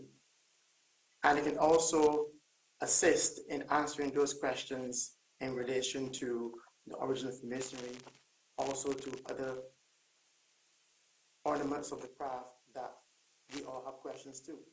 And in turn, will then benefit for the larger masses in relation to education, in relation to tradition. and by extension, able to assist in one, trying to debuff, so to speak, the sort of crazy secrecy behind Freemasonry, as well as giving more information to the wider public as it relates to the craft and wider itself. Now, in relation to history and tradition, for sure, it can then be preserved in a space where Masons globally can access it. They use it as education, and they also use it as teaching tools. That in turn can garner further interest from younger men and allow them to be interested in the craft without that sort of questionable how the craft operates. You see a bunch of guys going in a dark suit into a room, that sort of thing. That in turn can boost our membership, could potentially boost our membership also, and by extension as well too. As Freemasonry is aimed to make good men better, and by extension our families, our loved ones, and the wider community, hopefully that space can create that sort of access for the world. Now, the future of Freemasonry. And this is my view, rather, for it. Imagine, for example, that we are going to a physical meeting, and other members of the fraternity are able to join into that meeting and participate. They can view the nuances of it, of each lodge and each craft. It can be used as well too as a teaching tool for younger Masons, and also too for the community, as well as a diverse set of cultures experiencing Freemasonry at a level to which we all would hope to envision. Now, like the previous speakers, what you put into AI is what you get out. And the district master opened by saying that he considered himself to be a dinosaur. But it is the older brethren and the older Masons indeed would have to be part and parcel of the architects of this particular space, because they are going to be the ones who are going to ensure that the presentations are accurate, the layout of their general lodges are correct, as well as explaining the nuances of the space through what we may term the metaverse, or in some cases, the omniverse itself. Challenges. No doubt security is a big challenge. As we all would be aware, when COVID struck, platforms like Zoom, Teams, and all of those suffered from what they call Zoom bombing, or whatever the case might be, whereas individuals would have gained access and infiltrate either into the meetings or even create some further havoc. As it relates to Freemasonry, of course, we must try our best to keep our secrets intact. Therefore, the hackers and those individuals may see it as an opportunity to enter our space and gain knowledge that they ought not to at the moment. Therefore, security is of paramount. And that, in its sense, would have to be one of those areas that certainly has to be focused on in relation to ensuring that we maintain our traditions while ensuring that it's still shared globally itself. No doubt that AI is here to stay. No doubt that we are going to be using it on a day-to-day basis. The future of Freemasonry remains bright. I do believe that in relation to the experience of what will happen here today, the Glen Lion Lodge certainly has paved the way for many lodges to follow suit and have a discussion as it relates to Freemasonry itself, and also have robust conversations about the security, robust conversation about the future of Freemasonry as it relates to the AI space, and also how we can then assist in the world in debuffing some of the questions, and also to invite individuals to our space to partake to a point in our meetings and share information as such. Now, as the speakers gone before, a lot was said about AI, and many of us can speak about this topic for many hours. However, me being the last one up, and I know it is late, and I am in Bermuda at the moment, battering down, so to speak, for Hurricane Lee. So I will take this moment to pause and allow any questions or for, say, the presenter, the actual moderators to take the next step. Thank you.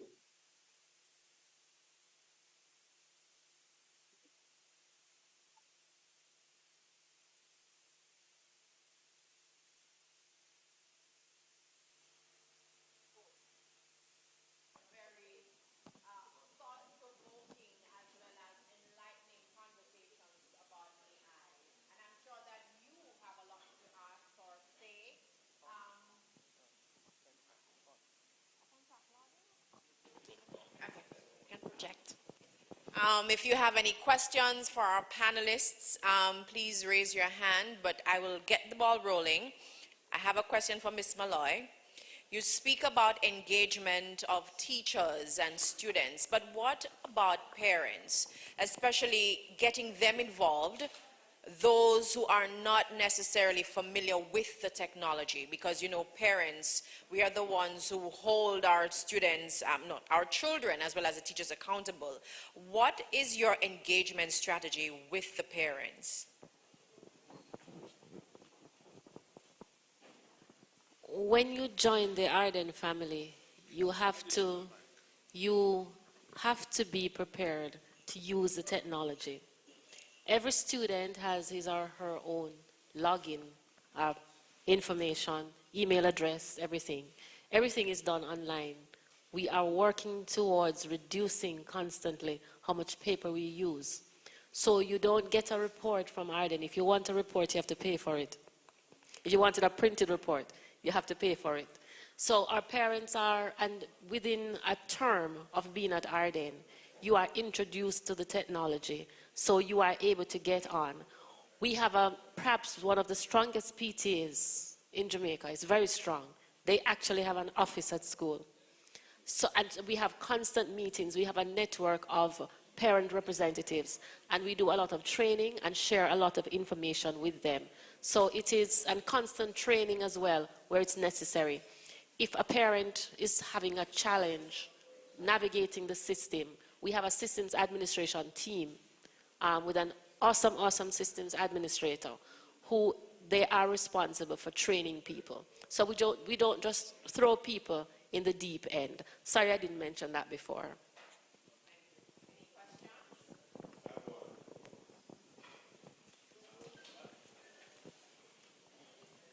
Yeah, so my question is in relation, and it's based on the education sector. So again, I think it's Mrs. Malloy again. So with ChatGPT and the proliferation of all of these wonderful things, it presents a clear and present danger for educators, whether those educators are at the secondary level or the tertiary level. So my question is, having regard to that, what is being done in terms of ensuring that when papers are presented by students, they are checked using the technology to verify if the paper was prepared by, for example, ChatGPT? For sociology assignment, student does one night, in the blink of an eye, just prepared it without doing the rigorous research. What is being done to ensure that technology is being used to ensure that all submissions, all papers are robustly checked? Okay, so within about one or two assignments of working with a student, you know, speaking with a student, you know their writing style, you know their style, their expression styles. So I asked ChatGPT to write a recommendation for me, and I would have a challenge to sign that recommendation. It doesn't sound like I wrote it. Okay, so we know writing styles, that's one. We also have AI checkers. There has been Turnitin for a very long time, and others. And there are different, all of the AI tools that are out there now, there are checkers that we use for them. And of course, like I said, in the examination, we watch them in the V space. And when they turn in electronic papers, you know, in Word or whatever, when you do that cut and paste, it can still be traced. Yeah. And especially then another one with the language, sometimes they use words that you have not taught them. So all kinds of little cues, and you know, this example we got with Hush, that type of, we see those kinds of errors, and so you know, it's really not hard. We have another question.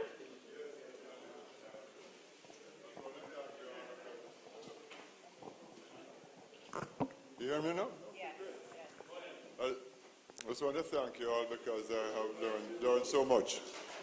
But there is a concern that I have. One is that a lot of kids have killed themselves because of bullying online, because they're so absorbed with the phone and the content and whatever it is that they're doing. So that's one concern, because I know that I'm old enough so I can leave my phone at home for several hours and not feel that I'm dying and deliberately do that. But there are others that I know and I'm associated with who are 20, 30 years old that can't leave their phone alone. And if they leave if they're without the phone for 1 minute, they're going to kill themselves. So that's one concern that I have. And then recently, of course, there's one of the modern, I guess, pioneers of AI in the last 10 years recently resigned, saying that they had concerns that within the near future, one robot will be able to communicate within seconds with another robot, and the robots will take charge of our existence. So I just wanted to comment on that and how we can deal with that. That's it. If I may speak to the bullying, I've been teaching for 31 years, and bullying has always been with us. It's just the method of bullying now. It's nothing new. And I'm not sure about how many children if the numbers have increased with children harming themselves because of bullying. There are also instances where some of the things that students complain of as bullying is not necessarily bullying, but their response to what is happening. The answer to that is a careful monitoring of what is happening with the students and using your guidance program and the homeschool connection to treat with the issues that are taking place in the school that would push students in that direction. And we are certainly much more aware and much more responsive to social and emotional issues. If you notice, I spoke about it as something that we are aware of as being perhaps more important because of the isolation that overuse of the technology occasions. So that is how we would be dealing with it. In terms of the chatbot that is destroying the world now, I leave it to these other eminent persons.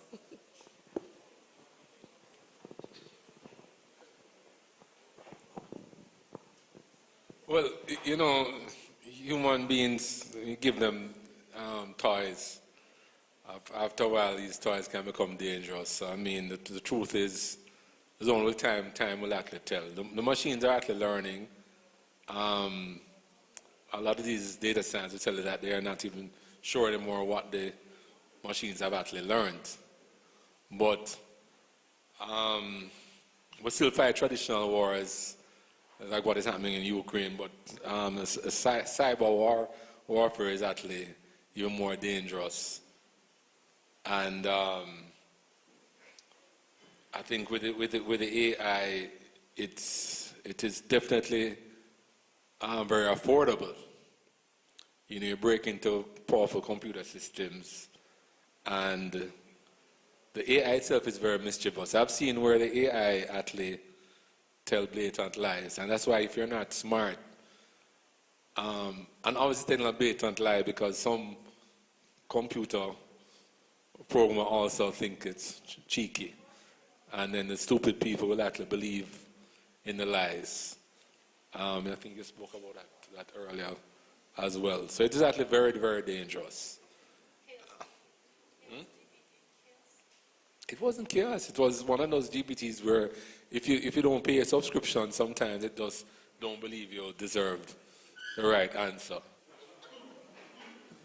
And then if you're stupid, you won't know.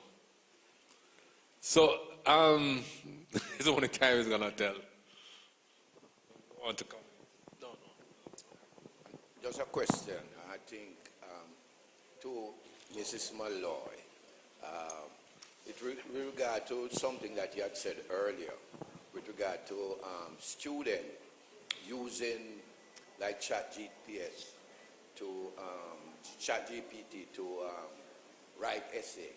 But I also know that some students use the ChatGPT to write the essay, and they use things like Quillbot to edit it and give you a different version of what was it, that is put there, which sometimes would be harder to trace. Only if you'd like to. It can be more difficult to trace, but it doesn't take too long before the what one student called it? I don't remember what the student told me this morning, but it's almost like he said anti-AI. I don't remember the exact word that he used, term that he used, but it doesn't take too long before we are able to catch up. So a few will get away, like the one who attempted to hack into the exams today, and we found out. We traced it right to where it was happening, and we used the camera and we know who did it, but we just say, moving along. So they will get away with it for a short while, but not forever. Not forever. And how do parents monitor this? Teach morals. It's just moral suasion. Yeah.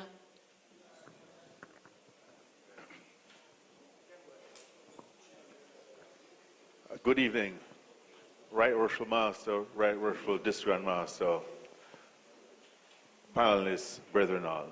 My questions, two questions are particularly directed to Mr. Anderson and Brother Williams.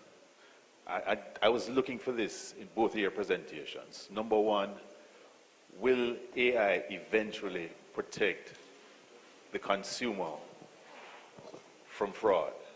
And number two, will AI make it eventually easier for the consumer to open a bank account, to get a credit rating, to get pre-qualification with banks and all that, instead of running all over the place and checking different agencies? Thank you. So, yes, to all of the questions. So, AI will definitely make it easier for a financial institution to protect its customers from fraud. It will also make it easier for us to identify what my friend referred to as know your customers. So it will allow us for you to open accounts in the comfort of your home, and we can use video validation and those things to enhance the security around it, so you don't have to visit the branch to physically sign documents and stuff like that. So yes, AI will further enhance our capabilities and ability to detect suspicious and fraudulent activities and put mitigating measures in place to deal with it, and also further enhance the customer experience. There's really nothing more I can add to what Dane said. AI will do all of that and much more, but of course there's also this reality that the same thing that creates all these positive things can also be a negative. So there is that side that any institution that have a responsibility to implement and to utilize and to use have to ensure that they have all these counteracting measures in place to protect the users and to protect their institution.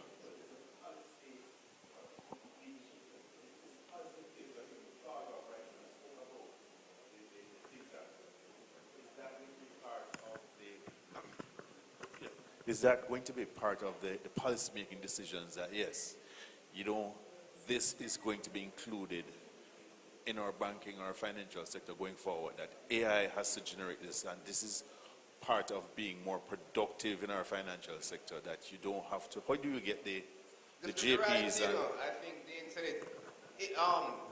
And I mentioned AI is currently here and it is being used, right? So the fact of the matter is they are using AI to assist in fraud detection now as we speak. It is being used. They are using, and you see what you have to also recognize, there are a lot of flavors of the solution of the tool, right?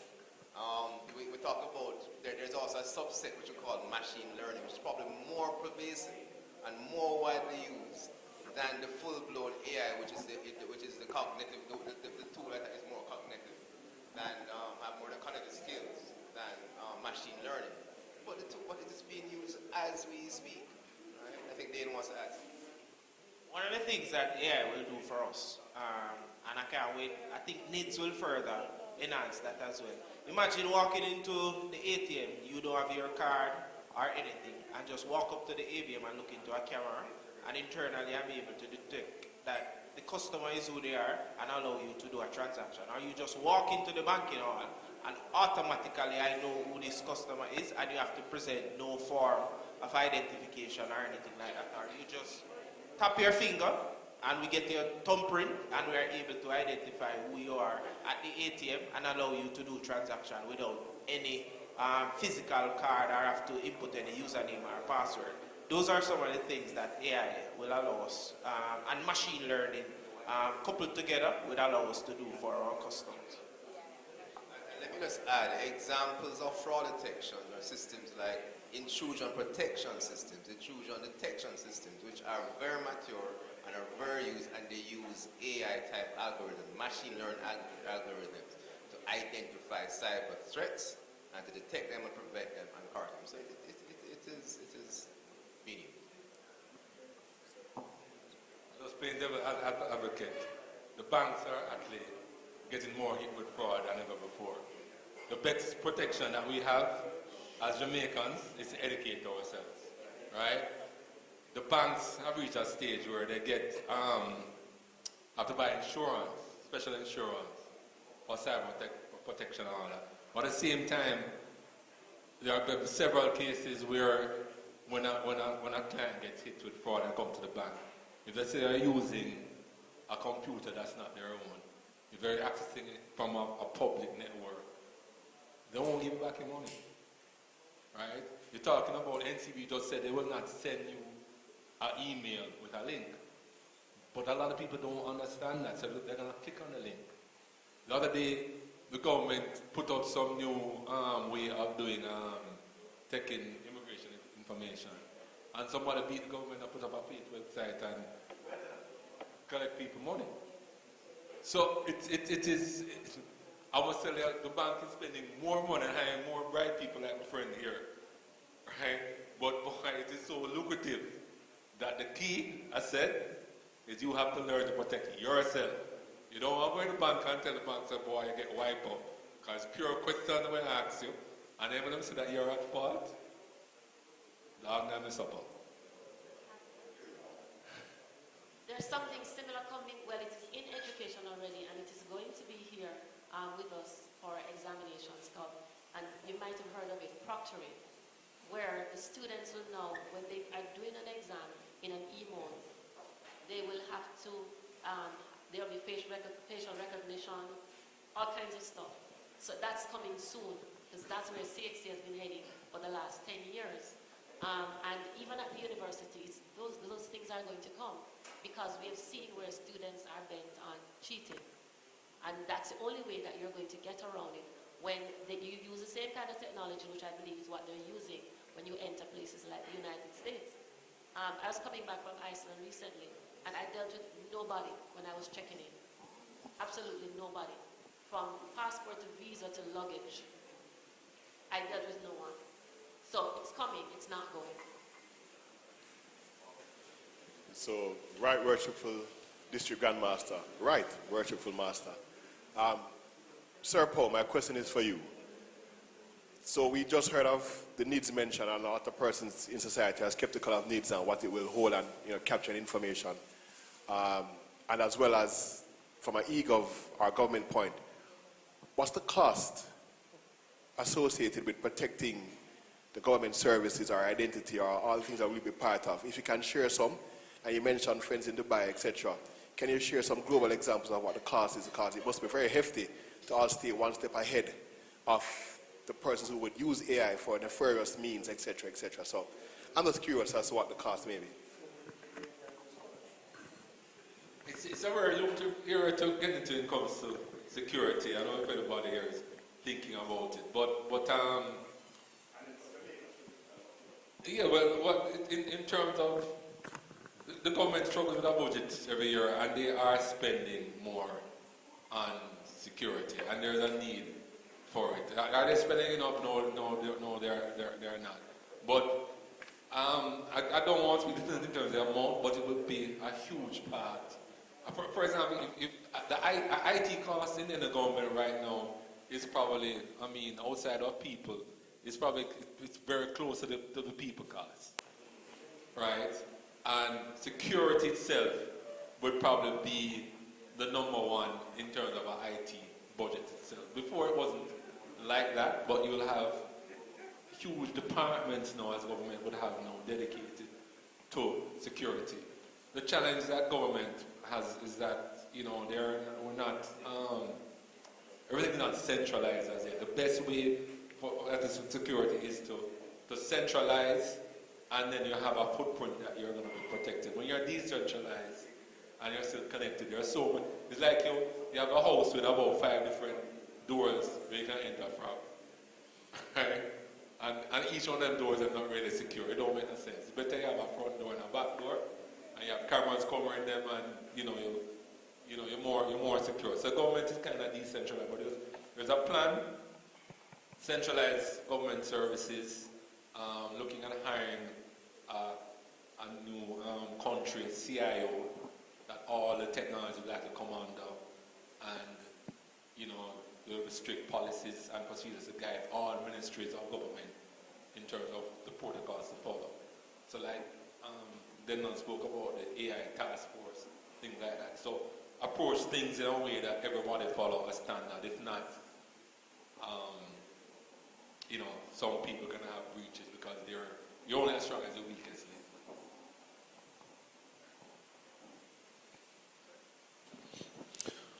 All right, good night, everybody. Dane, this one is for you. Asking for a friend.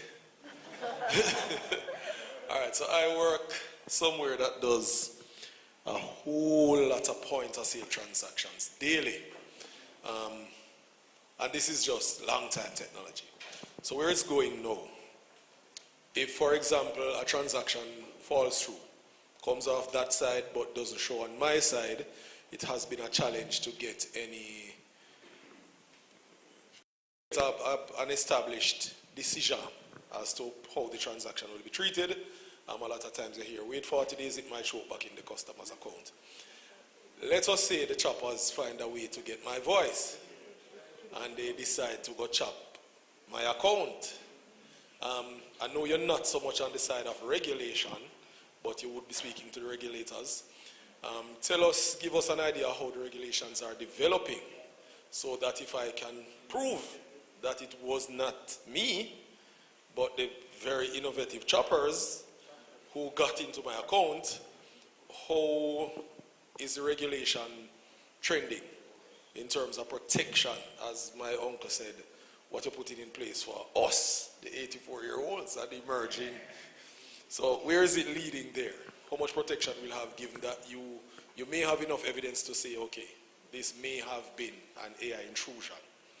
Okay, so firstly, if a financial institution, all right, so let me wear my act as the chairman of the Jamaica Bankers Association Anti-Fraud Committee. So all financial institution has an obligation to protect its customer. That entrenched in the Banking Services Act. We must provide a level of protection and service to our customer. So outside of the known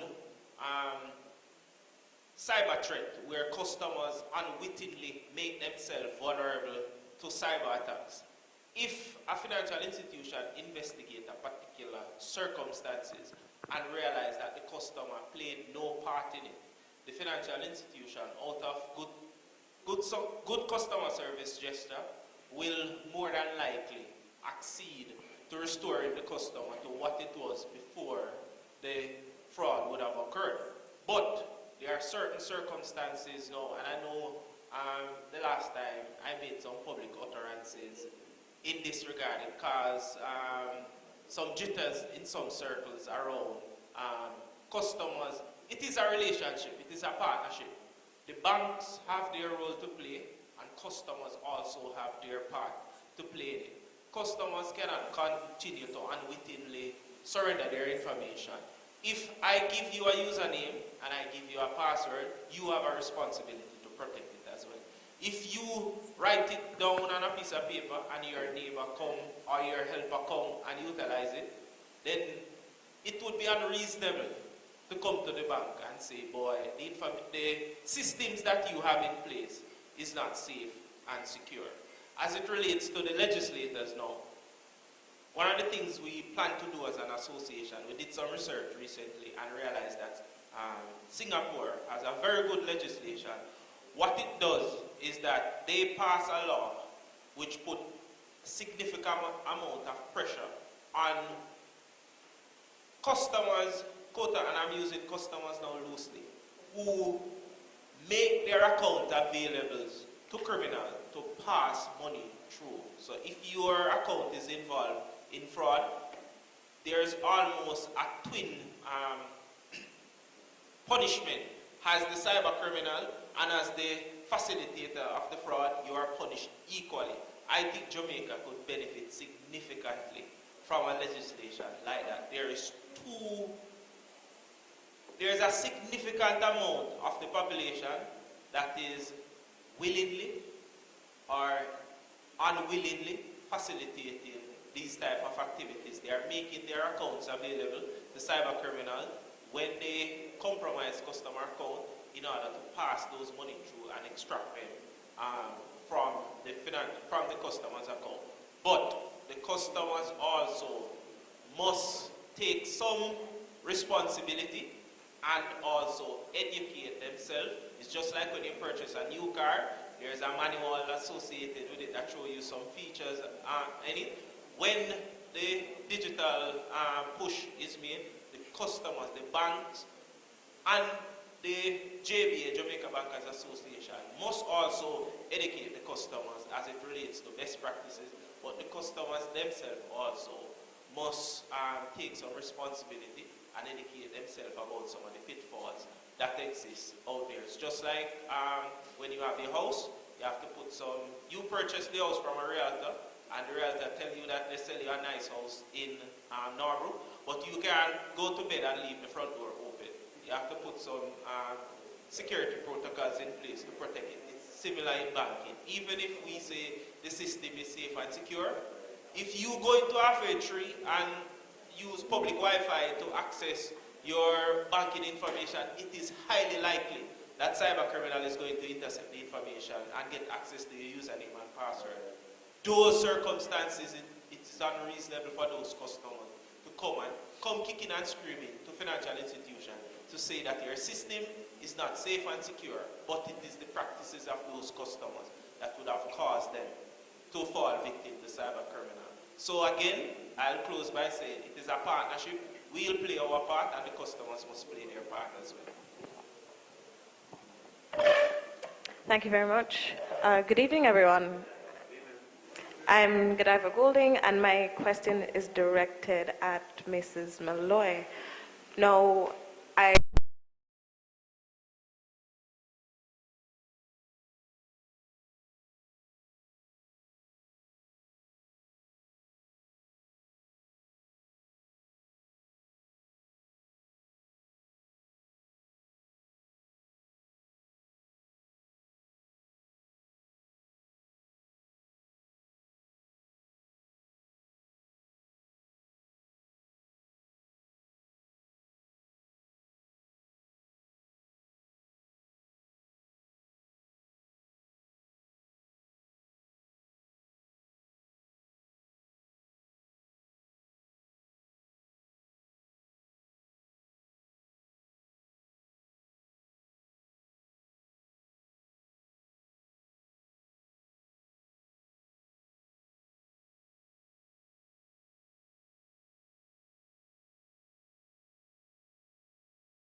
part of the empowering workforce. They are just go and learn about all these new tools. It's really not that difficult. We have our final question. Thank you, Madam Moderator. Right Worshipful District Grand Master, Right Worshipful Master, Worshipful Past Master, brethren, ladies, gentlemen. I want to echo the sentiments of Brother McDonald to the organizers for such a wonderful event, and I want to also add to what the Master said earlier about the very appropriateness of honoring our brother, my proposer, Ennis, in this fashion. But I want to ask two questions. One has not to do with AI. I'm going to ask permission to ask that one. Right, Worshipful Master?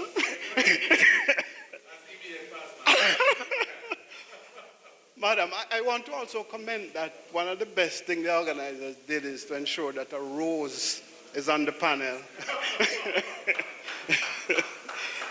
and I want to ask you, Madam, this question. You may or may not answer if you don't like it. There was a lot of debate recently about a particular brand, and people were carrying on about this brand. It's a bag. And it's a bag called Dunce. What is Arden's position on that Dunce brand?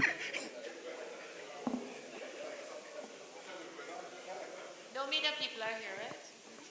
No? I try my best not to give oxygen to things that don't need it.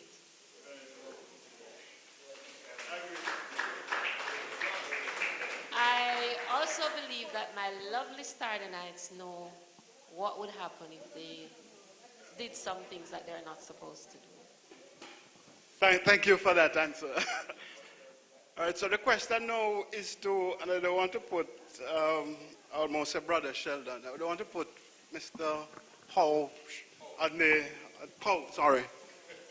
in a difficult spot. But when we talk about, or when we think about AI, we think about crime detection and prevention, and we think about traffic management. Some years ago, I recall seeing on TV in front of all of us when there was the scamming thing, where some foreign reporter came to Jamaica, had an interview with a scammer, and went back, did its story, and published it, and our police couldn't find the scammer. Now, what assurance can you give us that in the not too distant future, we'll be seeing AI in traffic management and in crime fighting?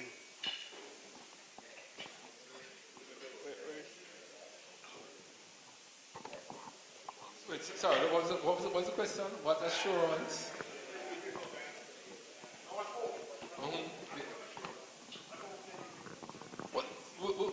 We have to embrace the technology.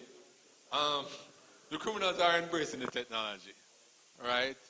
And you know, I see what is happening in the government. As I said, there are task forces that are set up. The universities are training people about security. It's a very big program. And as we continue to go further into digital, there will be increased spending on security, right? And the key is, I'll go back, I like a word about partnership, is that we ourselves have to be educated. If not, we're going to get scammed. That is just the reality. Right now, companies do spend a lot of money having a security training program for its employees. It actually is the best defense, right? I know NCB would do this. They would actually, plant little seeds and test the employees and see if they fall into the trap. And if they fall into the trap, they take them off of the computer, literally, and send them back to training. And if they keep on failing these tests, eventually you're going to get removed. Right? So as citizens, we have to protect our own self. Because when you say you can't go to the bank and tell a boy, I was in the bus and they had free Wi-Fi and I'm there using it. Right? The criminals are very smart people, you know. These are educated people. It is, the truth is the scammers, them, you know. I mean, the Jamaicans have the voice. Them can call somebody anywhere in the world. And because them have the data on them, impersonate somebody and scam you out of your money. Right? And them can call 1,000 with the technology. Them can call 1,000 people at the same time and say who actually pick up the bait. So the hope is for us to be educated.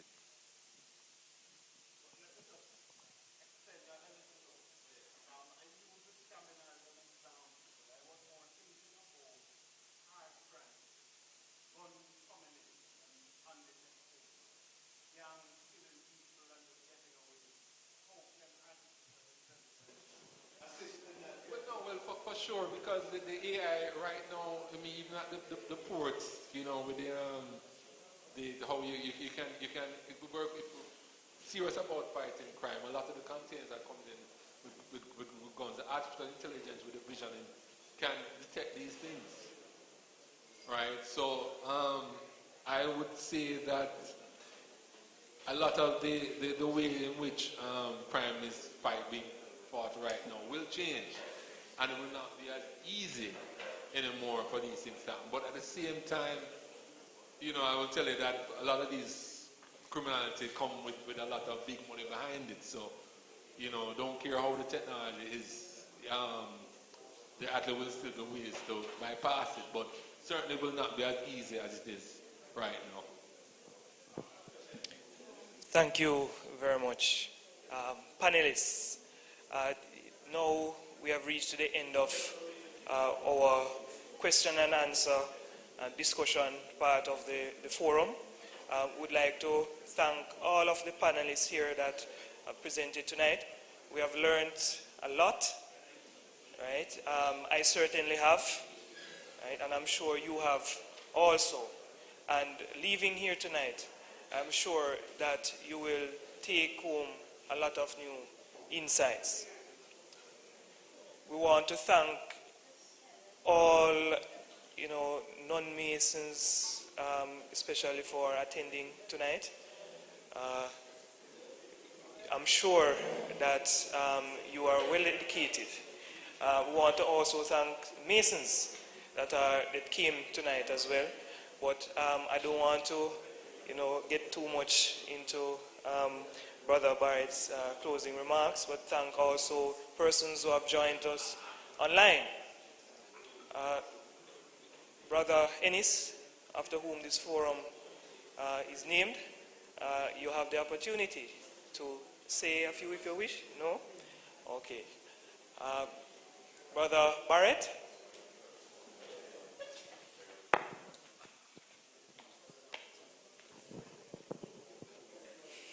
Good evening, everyone. Normally they would say they shouldn't give me to say the final closing remarks and thank you. You know, it could be another forum, but wow, what can I say? Very informative and too short. My one word for this forum is stimulating. And as one presenter said, if it was really to go into what is really involved to talk tonight and so on, you know, we'd be here maybe 2 days, 2 weeks. We never know exactly how long it would be. What I'll say is that our appetite has been whet, and we should not allow ourselves to remain in ignorance. As they would say, for those of us who watch The Matrix, you know, you're either going to take the red pill or the blue pill. You know, you get into it or you just carry along there in the Matrix. One of the things for sure is that AI will offer improved efficiencies and effectiveness. And on the flip side, serious challenges to lawful operations and personal well-being.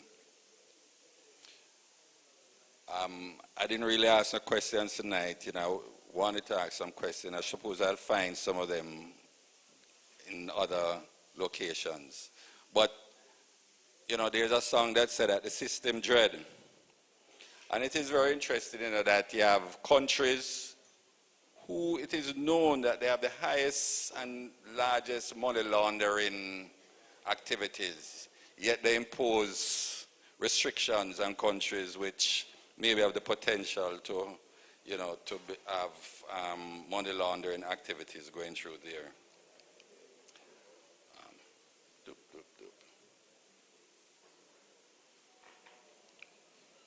Why?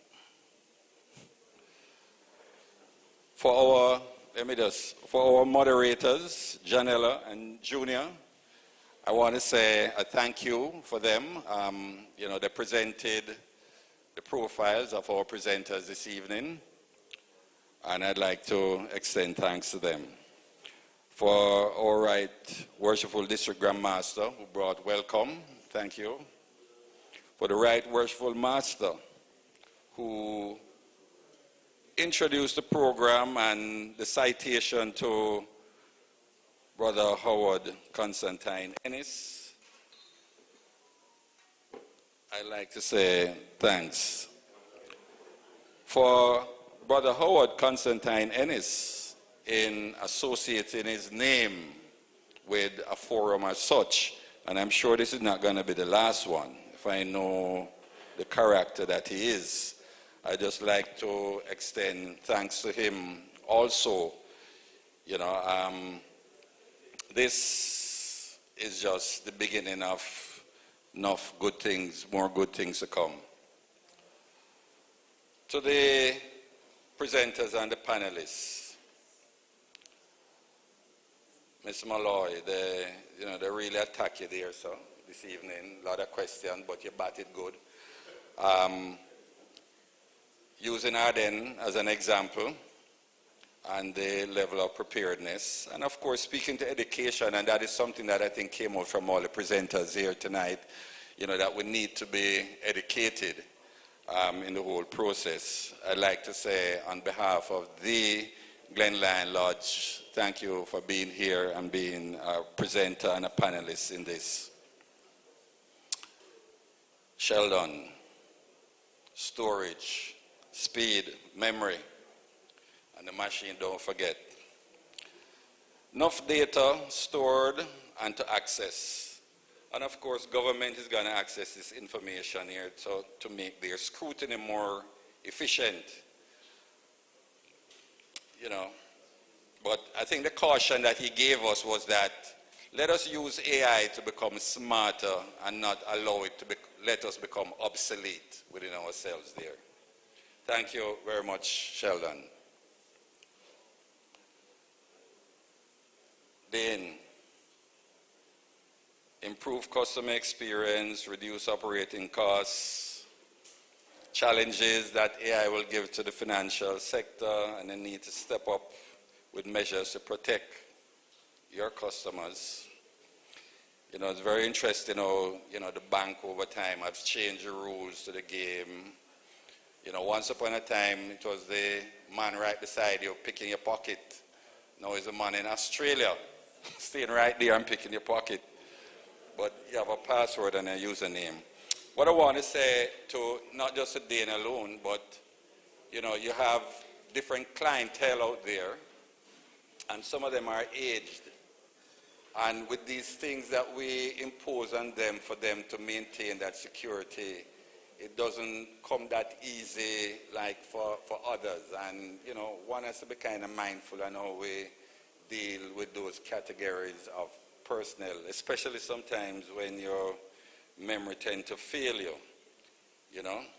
So let us look on that. Customer education, he said, is important. And, a lot of good things should come out of it. I don't want to tell them about my NCB experiences, but we'll talk about that another time.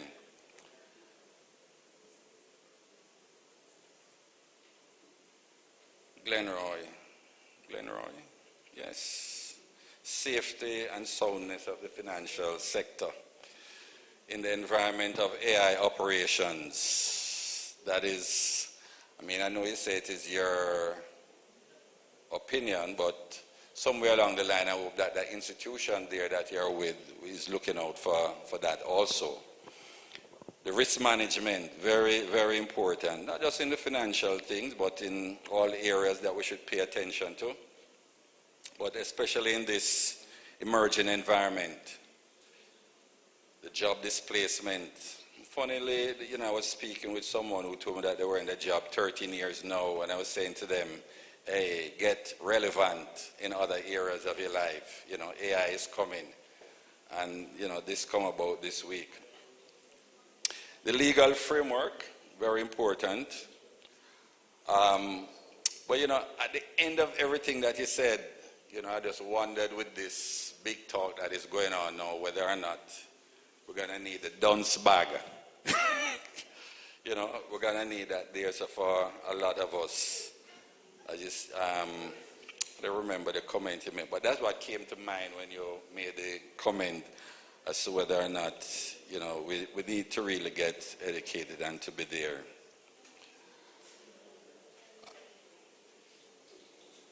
Jamal is not with us there, so within the culture, the history, education, I'm sure that the district grand master, as well as the right worshipful master and the other brethren, pay that more attention to the whole aspect of AI with Freemasonry and the fact that we can use it and make it much better than what it is. So, I didn't say thank you, Glenroy, Dean, but thank you very much on behalf of the Glen Lion Lodge. I want to thank also the Glen Lion Lodge for hosting this event. Right, Worshipful Master, could you please convey to all the members of the Lodge for hosting this event. Thanks to Scottish Masonic Association for allowing us to use this venue.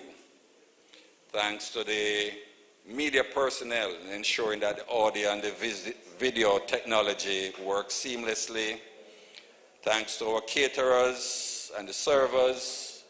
Thanks to our security personnel. We didn't have any challenges out there with the vehicles. And I want to say a big thank you to our audience for your attendance. And let me encourage you,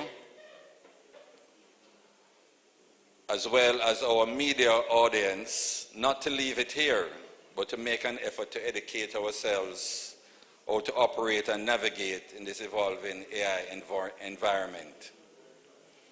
And to all those who I may have neglected to mention, for example, our behind-the-scenes team, who have put this forum together to ensure that it works in this successful way. I'd like to say thank you to all of you and to wish for all of us when we leave here that we will journey safely to our abode and there'll be no issues out there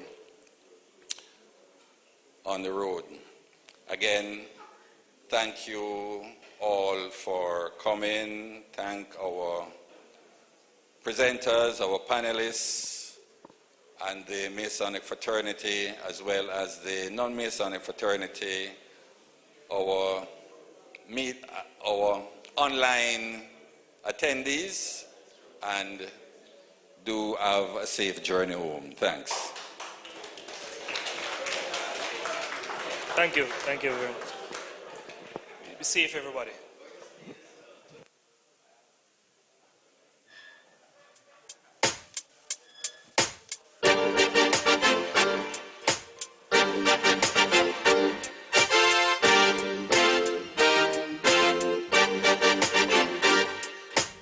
Through the air, across the sea, and you are here tonight. The land of wood, water, and love.